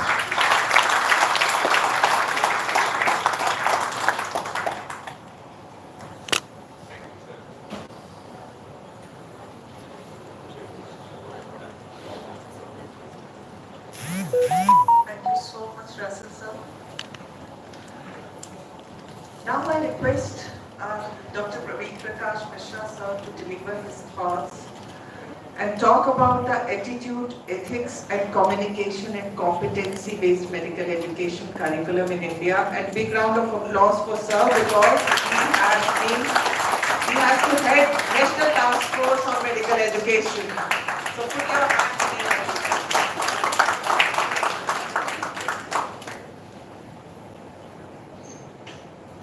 esteemed founder chancellor of this illustrious university, a darling brother of mine, respected Dr. Mahalingam, honorable chancellor of this university, esteemed Dr. Goel, learned chief guest for this notable ceremony, Dr. Roy Nunes, pioneer of the bioethics movement in this country, as a result of which the country is plagued by Russellization of medical education, Dr. Russell D'Souza, my esteemed colleague and Secretary General of Association of Medical Educators of India, Professor Mary Matthew, my esteemed colleague, Dr. Vivek, several friends of mine sitting across, Dr. Rajiv, Dr. Shalad, P. Vishnu Devi, Madam Best, ladies and gentlemen. I know it for certain that yawnings are a definite indication as to where a speaker should know that he cannot go on endlessly. And believe me, I will not make you yawn further. It's a judgment, 2 or 3 important things have to be taken note of. Lest we are in a position to really identify the relevance of entire gamut of, I am not limiting to bioethics, the entire gamut of what we call as conative or affective domain of health professionals. Why I say 3 important considerations, ladies and gentlemen. Today, very rightly put in by Professor Russell, and very in his prologue, where our founder Chancellor Dr. Mahalingam is contemplating that we were Vishwaguru and we shall be Vishwaguru. If you take into consideration the path on which India will be in a position to make its mark vis-a-vis its ascendancy as Vishwaguru, believe me, Professor Mahalingam, it is health professional education, dental education, nursing education, and the entire spectrum of health education taken together. And when I am making this statement with certain emphasis, which I am wanting to elaborate now. Today, India has 712 medical schools under its belt, with an average intake capacity for undergraduate for the 2000 year 23-24 is 1,02,650. If you take into consideration the total number of postgraduate avenues in nearly 569 medical schools, it is 68,000 plus. If you take into consideration the total number of dental schools in this country, it is 351. If you take the total intake capacity, it is almost more than 34,000. If you take the total number of postgraduates that are being pulled into the stream of trained health manpower, taken from me, be it medical stream, be it dental stream, India today is the largest producer of trained health manpower in the world. The world has to take certain confidence of this particular strength that is attributed to you and me. Believe me, quantitative multiplication of the avenues of generation of trained health manpower in this country, they have multiplied. 15th of August 1947, you and me had 17 medical schools in the country with an annual intake capacity of 900, and in the year 2023, when I am talking in my capacity as President of Association of Medical Educators of India, we have crossed 1 lakh mark. We are the largest producers of trained manpower. Huge question which I am wanting to put across is, certain events have to be taken note of. I am not entering into the Belmont report, I am not talking about the bioethics, I am not talking about the 2005 declaration, but certain benchmarks have to be taken note of. 2001 Professor Russell's Paris Declaration, universalization of medical education came to be one of the important charters which came to be evolved out of it. And the manifestations was that for the purpose of globalization of health professional education, it is imperative that the objectives of global global medical education should be clearly defined, including the attributes that we expect out of the registered medical practitioner. The world stands universalized in terms of 2001 declaration. Because now any and every medical school in the world is required to generate a registered medical practitioner through fulfillment of the objectives of the entire system of education in terms of generating practitioners, which will be 4 important C's constituting the character as a whole, and that is, you are required to generate a competent medical practitioner. Not only competent, a confident medical practitioner. One side of the important aspect is that you are required to generate graduates, postgraduates, super specialists who are competent and confident. But the world does not stop here. It says that this confident and competent practitioner has to be concerned and compassionate. Now there are 4 C's which govern universalization of entire health professional education. You and me are required to be generating trained health manpower, not only in the tenets of competence and confidence. That is not enough. Pura nahi hai wo. There is something more. And therefore, if you ask me, if you take the fulcrum of the entire medical education or health professional education, it has got 2 things on each side to balance. On one side, it is competence and confidence. At the other side, it is concern and compassion. Believe me, ladies and gentlemen, gone are the days when we were thinking that we will be in a position to catch the entire domain of affective domain, what classically was said that time by Ronald Hardenell. These human values, they cannot be just caught, they have to be taught. Instead of you and me catching by observation here and there, it has to be incorporated into the curriculum. Why? Because the attributes which now are universally attributed to a global medical graduate are 5 important attributes. A, that he or she ought to be a good clinician. B, he or she ought to be a good communicator. C, he or she has to be a good professional. He or she has to be the leader of the head team. And finally, he or she has to be the lifelong learner. These are the 9 jewels which are required to be contemplated. What exactly does it mean? If you really ask me, the paradigm shift with 2001 Paris Declaration has brought into the entire spectrum and rubric of health professional education, inter alia medical education, is that the education has to be integrating 3 H. When you are talking of confidence, when you are talking of competence, it is education of head and education of hand. It is insufficient. And therefore the education has to be integrating education of hand, education of head through education of heart. The 3H, what Gandhi contemplated in 1936 in contemplating बुनियादी तालीम, कि शिक्षण कैसा होना चाहिए? शिक्षण एक त्रिवेणी जैसा होना चाहिए जिसके अंतर्गत उसकी एक शिखा अगर हेड है तो दूसरा उसका हैंड है और तीसरा अगर हेड और हैंड हार्ट के गलियारे से नहीं गुजरेंगे, शिक्षा आधी अधूरी और किसी उपयोग की नहीं रह जाती।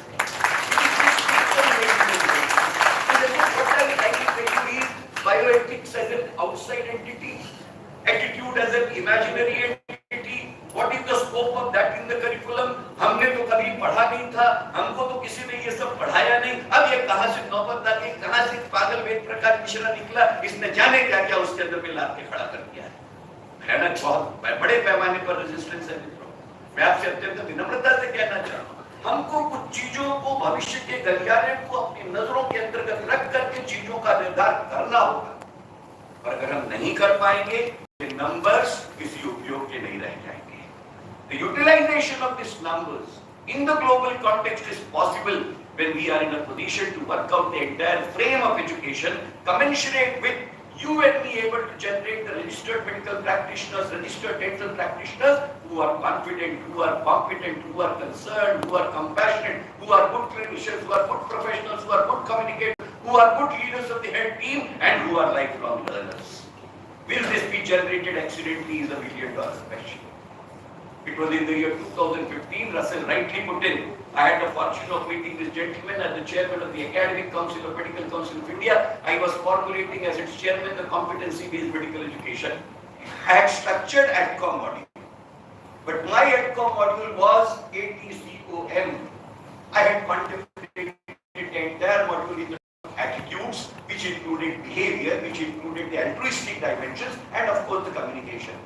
And the gentleman told me in the discussion in 2015, Dr. Mishra, you are missing on the third arm, and that is bioethics. And therefore, ladies and gentlemen, that ATCOM module, originally ATCOM, became AETCOM, and that is the impact of Russell on the ATCOM module of this country, which was incorporated into the entire spectrum of curriculum, and therefore, really, Dr. Mahalingam, just as you are blessed enough, create this institution. I am so fortunate that I am one of those persons who is associated with him in planting this seedling in this particular soil. And believe me, today when I am back, seeing this as a banyan tree, my heart glows with joy. It has kids with Arab transformation, it has absolutely relevance, impact. But then, we are required to be therefore not ending up in producing IMG, that is Indian medical graduates. Believe me, if India has to become Vishwaguru, if we contemplate to really be back to our status in the Committee of Nations, it is imperative that you and me should be able to churn out IMG as Indian medical graduates. Replace the word Indian, we can generate international medical graduates, and that should be the full form of what the Indian system of education is. This is our potential. This is the global requirement. This is the challenge. This is the concern. Competency-based medical education rolled out in the year 2019 has opened the doors for the internationalization and globalization of the whole of health professional education in the world. Why I am saying so? Never before in the history of Indian system of medical education. I am associated, I came to be associate, I have spent 40 years of my life in the regulatory mechanism of this country, in various key capacities. Believe me, it was the modification of the curriculum. It was we putting into the competency mode. It was we adopting the global and universalized objectives before the first batch of MBBS, admitted in the year 2019, could pass out in this November-December examination. World Federation of Medical Education recognized National Medical Commission as the regulator of medical education through a notification dated 30th September 2023, as a result of which not one, 706 medical schools under the rubric of National Medical Commission included in the schedule appended to the NMC Act, vis-a-vis recognition of the affiliating universities, they got included in the WFME directory of medical schools, as a result of which today India has the largest number of medical schools included in the directory of World Federation of Medical Education. Now this milestone is achieved, ladies and gentlemen. How do we translate this into our global supremacy is the million-dollar question. Therefore, you and me as medical teachers, you and me as dental teachers, you and me as people associated with the bioethic unit, communication unit, education unit, mind well, these are not cosmetic places. These are the places of real journey where we are in a position to orient our learners for the purpose of equipping themselves with global competencies where wherever your learner will go, let us dream that day when your and my graduate could be in a position to be pervading into the entire global scenario without any entry test of any type applicable to him or her. And believe me, the world will see that day for the Indian system of medical education. That should be our path. That should be our direction. That should be our goal. And that goal can be actualized where? It cannot be imagined by sloganeering. It cannot be achieved by virtue of meager making declarations. It will never be in a position to be a matter of just you and me proclaiming that it ought to be. It is to be churned out, it is to be turned out in terms of capacity building of the full-time teachers of this country in the domain of health professional education. Orienting them under the aegis of faculty development program, equipping them, readying them for the purpose of orienting and preparing the learners in this entire domain of trinity of cognitive, cognitive and psychomotor domain. Humanization of profession is ultimately going to be the acid test, ladies and gentlemen, and socialization as an approach is going to be the hallmark of extension and outreach of medical, of the health professional education. How do we incorporate that in the entire operation is a $1,000,000 question. AdCom module is one attempt which has been incorporated in terms of its total integration into the curriculum, including defining the basic distribution of it in 4 phases, allocation of 144 hours teaching, working out the 57 competencies incorporated thereunder, incorporating them into various teaching modules, building them and aligning them in the total curriculum, working out the assessment modes, teaching learning mode in that 144 page book, which ought to be the Bhagavad Gita of operation for the purposes of globalization and universalization of the health professional education of this country. It's a challenge. And therefore, ladies and gentlemen, let us not be passive observers of this paradigm shift. I distinctly remember, I have no hesitation in putting across 14th August 1947. Allama Iqbal on a small chit wrote to Pandit Nehru, handed it over to him, and what was written on it, Rajiv, is something very interesting. Go to London Museum, see exhibit number 361, that chit is still put across over there, and it reads, वतन की फिक्र करना ना, मुसीबत आने वाली है, तेरे बर्बादियों के चर्चे लिखे हैं आसमानों पर, अगर अब भी न संभले ऐ हिंदुस्तान वालों, तुम्हारी दास्तां तक न होगी दास्तानों में. I am putting the same connotation. You and me as harbingers of health professional education in this country. Meager glorification of the university is not an answer. You and me capable of translating the entire spectrum of health professional education into a vibrant mode of teaching and training, incorporating the affective domain of the curriculum, bringing it out for the purpose of the concern and compassion which is expected to be the hallmark of the entire teaching and learning, to be translated into teaching modules, to be translated into incorporated curricular inclusion, being worked out. Learning cannot be, has to be assessment driven.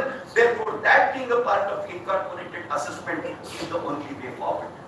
We have to still equip the competency-based education model. The onus of recognition by WFME has put a greater responsibility. I was talking to Dr. Mary Metri in the morning itself. Credit-based system is still not incorporated in our assessment. Internationalization of the credit still has not been done.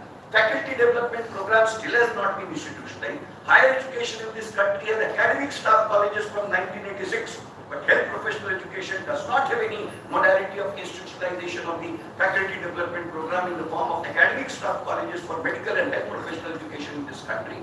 You and we do not have any section 12B applicable to us for the purposes of developmental grant as is applicable to the higher education within the tenets of University Grants Commission. We have been able to get a commission, but still there are no financial bonuses and responsibilities because the omission is bereft of any authority as is applicable to University Grants Commission under section 12B. There are challenges, there are concerns, but believe me, ladies and gentlemen, I just wanted to put across not what is in AdCom module. I will talk it out to you in details. My only concern which I am putting across on this chapter is, here is an opportunity. Here lies a goal. Here lies Mother India's ascendancy in the Committee of Nations to be emerging as Vishwa Guru in the realistic sense in the domain of health professional education through medical and dental education.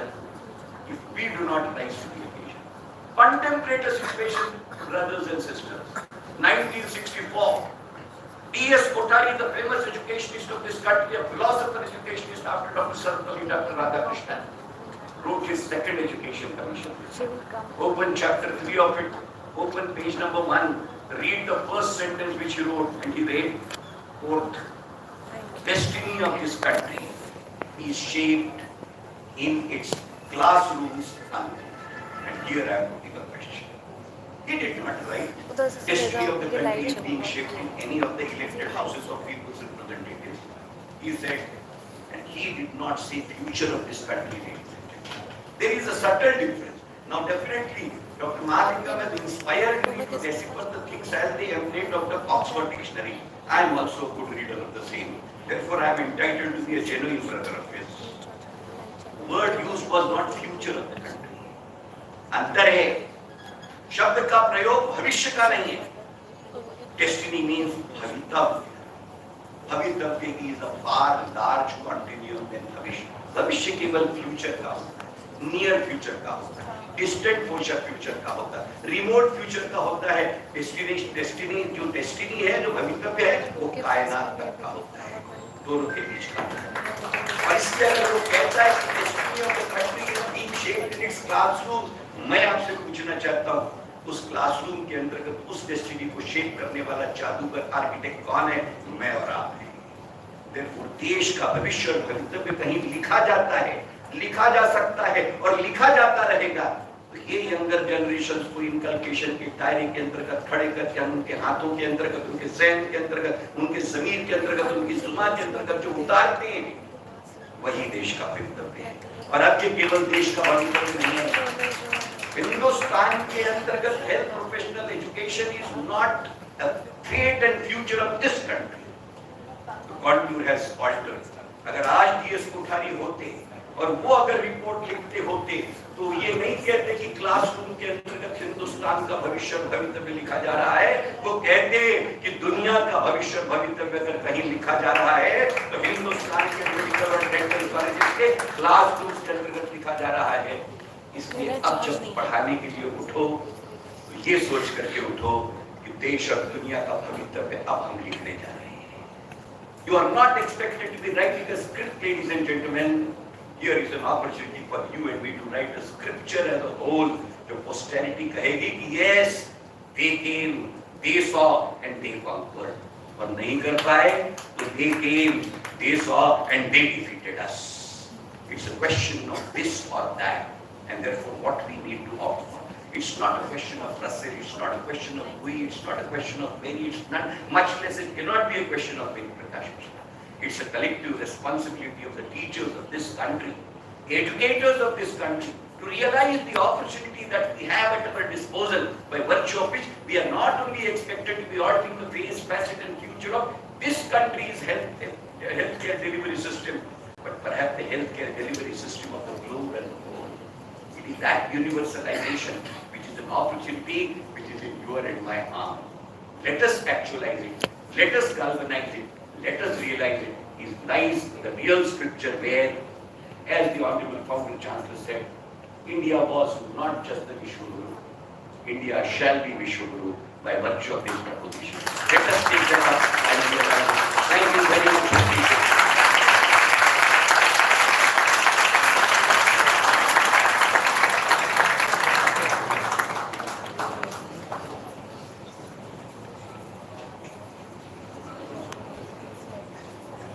Thank you, sir.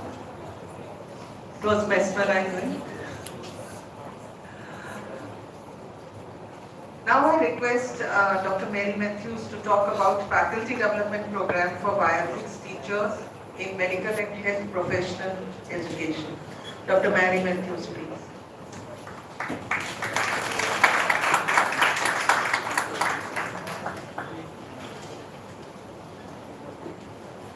Respected dignitaries on the dais, students, faculty, friends. I will not take much time. I think all of us are tired. We've heard ethics and more of ethics today. But I hope it will, whatever Professor Prakash has said will translate into a reality, and the challenges of the onus is on us as teachers. I just want to mention and just let you know how we went about developing the faculty development program for teachers. I joined the UNESCO in 2013 with Dr. Russell inviting me to join in the training program to train teachers in ethics. At that time, I was as ignorant. I did do, because I was a member of the ethics committee, I did my diploma in medical law and ethics from the National Law School in Bangalore. And that's how I came to know about ethics and what it entails. It was actually at that time when we talked about ethics, everyone talked about research ethics. Everything was to do with research, but ethics is much more than that. It is also part of our practice. And to teach ethics is one of the most difficult challenges as a teacher. I'm sure many of you have handling the AdCom module have found it difficult to teach students because you'll see them not very interested. So we devised, this was initially we had devised a 5-day program in MUHS, and we trained a lot of teachers how to teach ethics and the various modalities. And we continued this. We trained teachers all over the country. About 4,500 teachers have been trained now. We have gone into, as a group, I have my team. We have gone as a group teaching, going to colleges, universities, training teachers how to teach ethics. And some of you are the beneficiaries of it, especially Santosh University. When we first came here in 2016, I think Rajiv, very few are actually interested. And many times when you hold faculty development program in ethics, people actually question, why do you need teachers how to teach ethics? Aren't we ethical enough? But the question is not, whether we are ethical or not. We need to translate that to our students and what it entails in a world that is growing scientifically and increasing in technology. Ethical issues are coming more and more every day. We don't know actually how to deal with it in our daily practice. So we have trained a lot of teachers, and many of you, we run courses not only for teachers, we have also student courses. Students are now very well versed. When you say the word ethics, it's not something new. They know what it is and what the whole thing entails. So we have gone to many colleges, and their enthusiasm is like 20%. Not really. But then once they start the course, they become very, very active. After the first day, they are really into it and they're immersed and they learn. And for us, it's been a learning experience. Even as teachers of ethics, it's been a learning experience because we devise new ways of teaching ethics and make it more meaningful and more practical for the students. So I think our students are going to, I think next activity is one of the examples of how to teach ethics and how to get students involved. And it's a street play, I hope. Is it a street play? So Professor Rui, the students will be doing a street play demonstrating ethics and certain aspects of ethics. And this is what comes out at the end, how we can get them involved and how they will learn ethics by making them do these practical ways and fun ways of learning ethics. So really, I thank Santosh University and the chancellors and the founder, chairman, and the chancellor of this university for giving us this opportunity. Actually, Santosh University was one among the first colleges in North India to give us the opportunity to train their teachers in ethics. So we are always grateful for that. Maharashtra was actually the first. Maharashtra University was the first to give us the first step. Started ethics in Maharashtra University, and it was Dr. Janka who gave us that privilege. And after that, it just spread like wildfire. We've gone from Kashmir to Kanyakumari to northeast Calcutta, Sikkim to Mumbai, and of course Gujarat, and practically a lot of universities give training teachers. So I hope that if any of you require, we will come back again in Santosh University to train the younger generation, Dr. Rajiv. 10 years have gone by, and there's a new set that is coming in. We need to get them involved. We'll come back and do the training sessions for all of you. And I hope that, we believe that every teacher is a teacher of ethics. So before, when we started, this training ethics, teachers in ethics, it was, the forensic department had a domain. They said, no, we are legal, we do ethics, so we should teach ethics. I think many of you would have faced that problem. But we believe that every teacher can teach ethics. If you're an obstetrician, so many ethical issues come which you can tell your students. Someone else in some other department can't share. And the same for every, even paraclinical or preclinical. Cadaver was a very important aspect. Ethical issues can, cadavers, when your students first come in and see a cadaver and how to handle that body, all that was very important to teach them, to respect that, the person who has donated the body for us to study. So we believe that can be vertically and horizontally integrated. That is, every teacher can teach ethics. So it is not a domain of a particular group of people who can teach ethics. It is for everyone. So I hope that I'm very glad we had started a lot of student wings, and this is one of the examples that we're seeing, small student wings, so that the students also can participate and enjoy the whole process of learning ethics. And I thank you very much for your kind hospitality, and also Dr. Mahalingam, I never knew the name, the Oxford version of my name, but now I do know it, so I should really look it up, so thank you very much.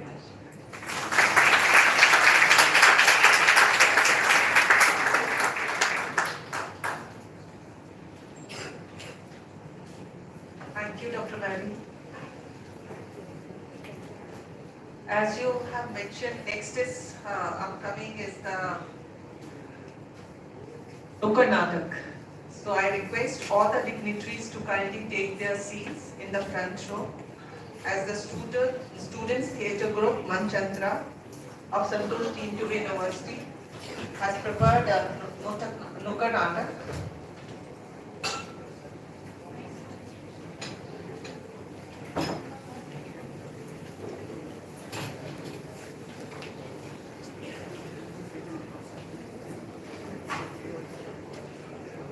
We also have a very robust student unit of Bioethics, which is very much involved in all the regular activities. Can we have a big round of applause for our students? Thank you.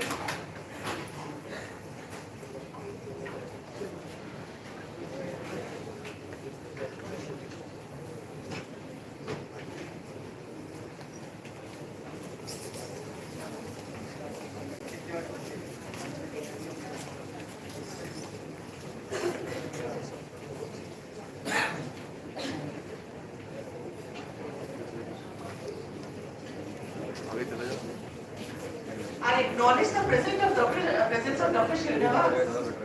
Request Dr. Archana to kindly take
Our Nukkad Natak team is here.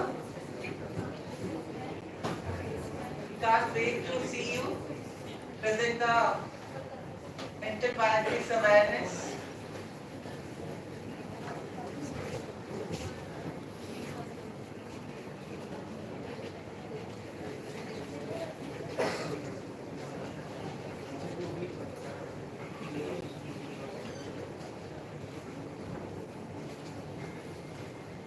The Here comes the Manch Tantra. Big round of applause for our team.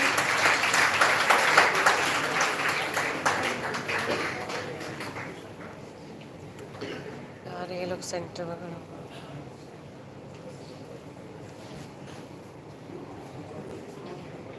Good afternoon, ladies and gentlemen. Manch Tantra.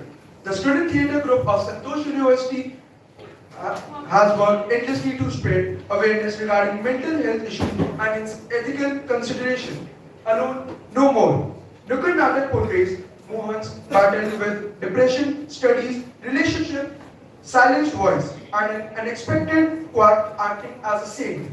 I hope you enjoy the Nukkad Natak, also known as Street Show. Thank you.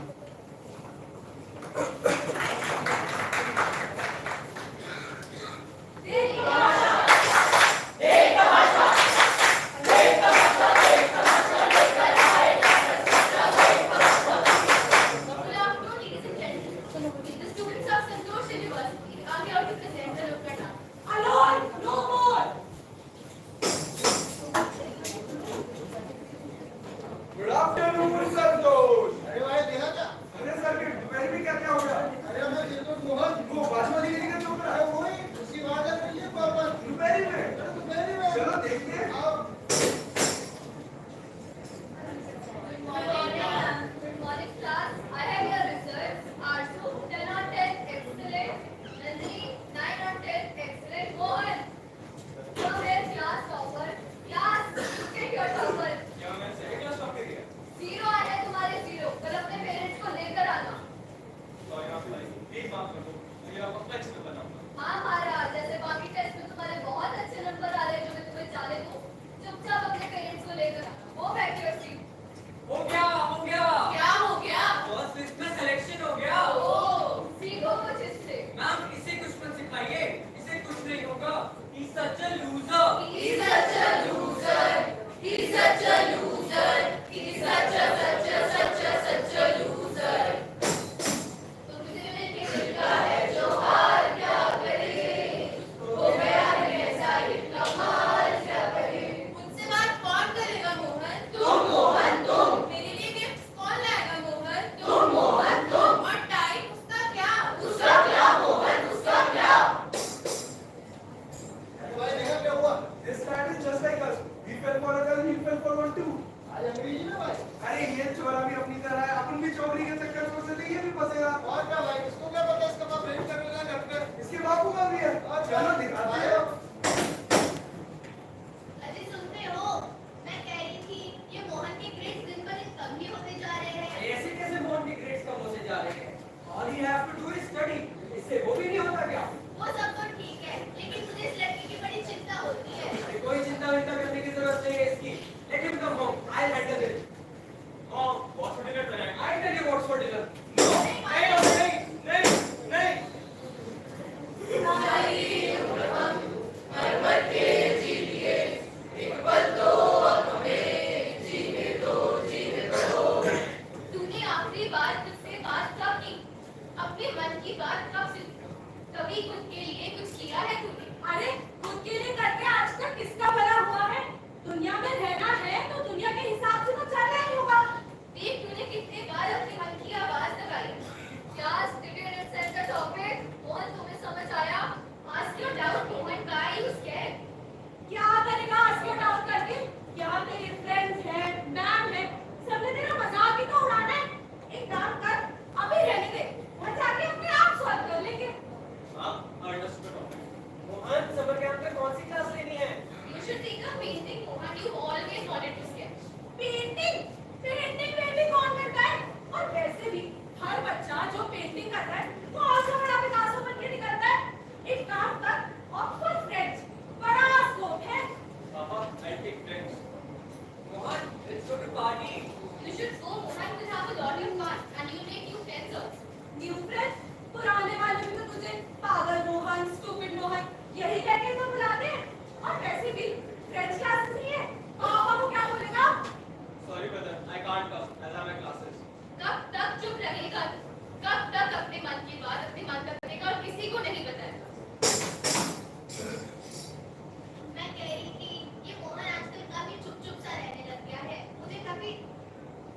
नहीं होगी उससे ऐसे देखकर।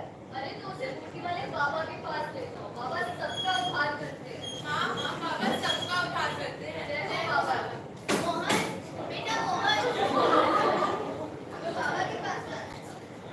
सुबह होने लगे, साथ होने लगे, मेरे चले हो मेरा जीवन रहे, ओ मेरे बाबा, ओ मेरे बाबा।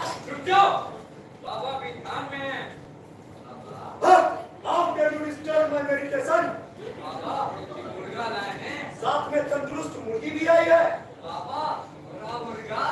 But I can see from my naked eye, Rinda केड़ा तो तर तो जमीन। हैं? मतलब कि जुगनू सी चमकती और सौंदर्य से सुशोभित एक स्त्री आई है। बॉम्सिया माय डॉटर, बॉम्सिया। क्या तुम्हें दिक्कत है? बाबा ये मेरा लड़का है, काफी चुप सा रहता है, पता नहीं इसे क्या हो गया है। अभी से देखता हूँ, इसे तो लग रहा है मोए हुआ है। असंभव, इसे तो भूतनी का साया है। इसीलिए इसके लिए एक यज्ञ रखना होगा। आप इससे सहमति हो? जी बाबा। भारत, तुम अभी यहीं रुको, अभी मैं तुम्हारे लिए एक जल स्टी लाता हूँ।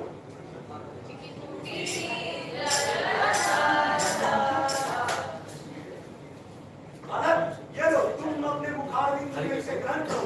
इससे तुम डायरेक्ट हेवन चले जाओगे। अरे बाबा ये क्या कर दिया आपने?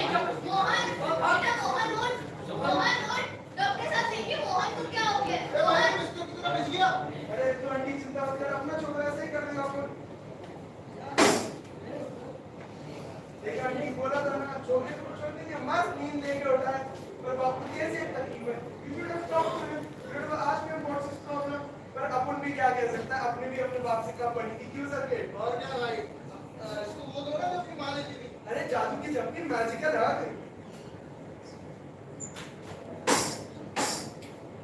I struggled to study, giving my all to make my parents proud, but felt unsupported. I longed to be heard, yet found no one by my side. But from now on, I scream my heart out and find my own way. according to the survey of 2003, more than 9 crore people in India have been suffering from mental illness. A man, 19-year-old girl commits suicide because of ragging. 2 out of 3 employees in India are suffering from mental illness. Actress Tunisha Sharma hangs herself to death due to depression. According to the Indian Institute of Mental Health, more than 150 million people in India are suffering from mental illness, out of which only 3 million are able to seek help. बस और कितने लोगों की कुर्बानी देनी होगी हमें? How many more people? कितने और लोग महज सिर्फ एक न्यूज़पेपर आर्टिकल या एक स्टोरी बन के रह जाएंगे? तो आगे आज हम और आप सभी मिलकर ये प्रण लेते हैं कि मेंटल हेल्थ को जड़ से उखाड़ फेंकेंगे। हमें एक दूसरे को लगाना होगा, मेंटल हेल्थ के जड़ों को उगाना होगा।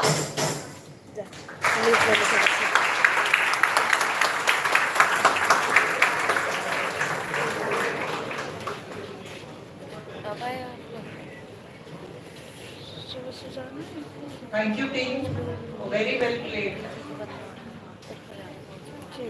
I request our registrar, Dr. Naresh Sharma, to kindly come up the dais to propose the vote of thanks, please.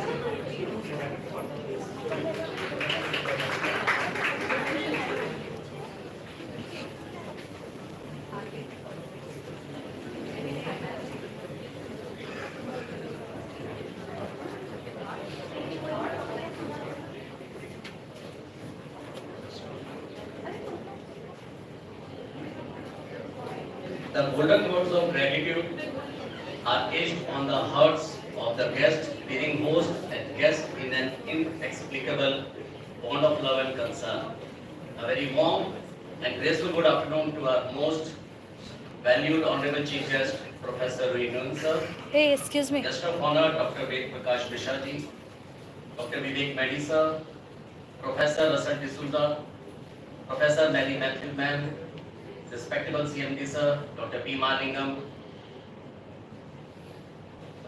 Chancellor, Dr. Manoj Goyal sir, Vice Chancellor ma'am, respected leadership team on and off the dais, worthy teachers, dear students, and everyone gathered here.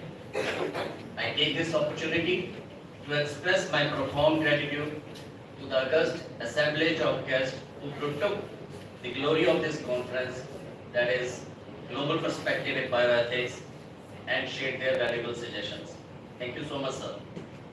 I extend hearty gratitude to our chief guest, Dr. Ruinus. Your thoughts have enlightened our minds and have shown us a new path. This session has ignited our students' research acumen. Words would fall off short of describing how much knowledge we could derive from this conference and the important network we could create.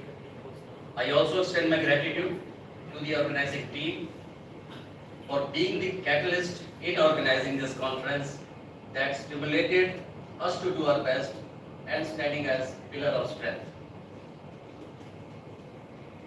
An event of such a big dimension cannot happen overnight. It requires meticulous planning and execution and eye for detail.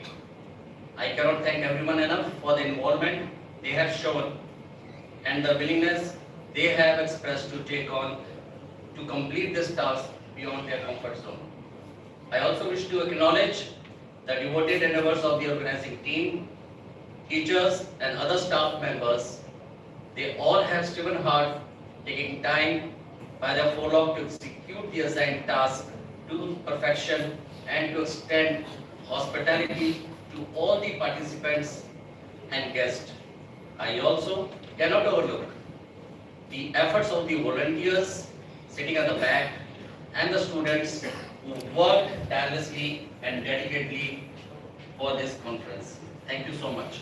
Finally, once again, I would like to thank respected Assembly of Representatives, worthy chief guest, the guest of honors, eminent officials of college for being a significant part of this conference and for forging a long association with our institute. I hope and strongly believe that we continue to work like this and organize such events in the future for the betterment and upliftment of the students. Thank you once again, sir.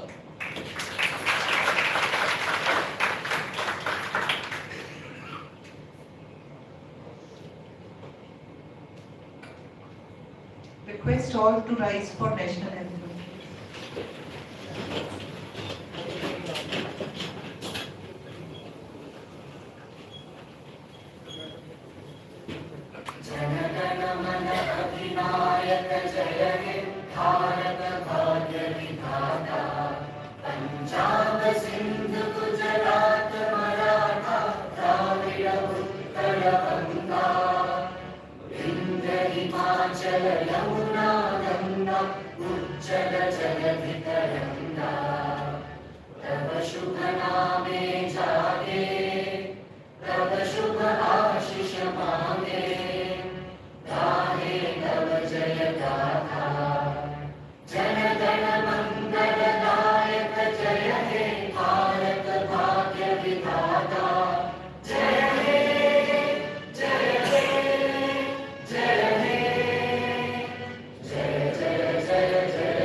Thank you, everybody.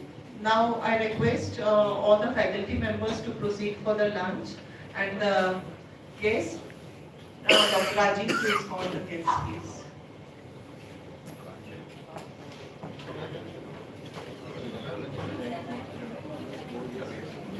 Thank you.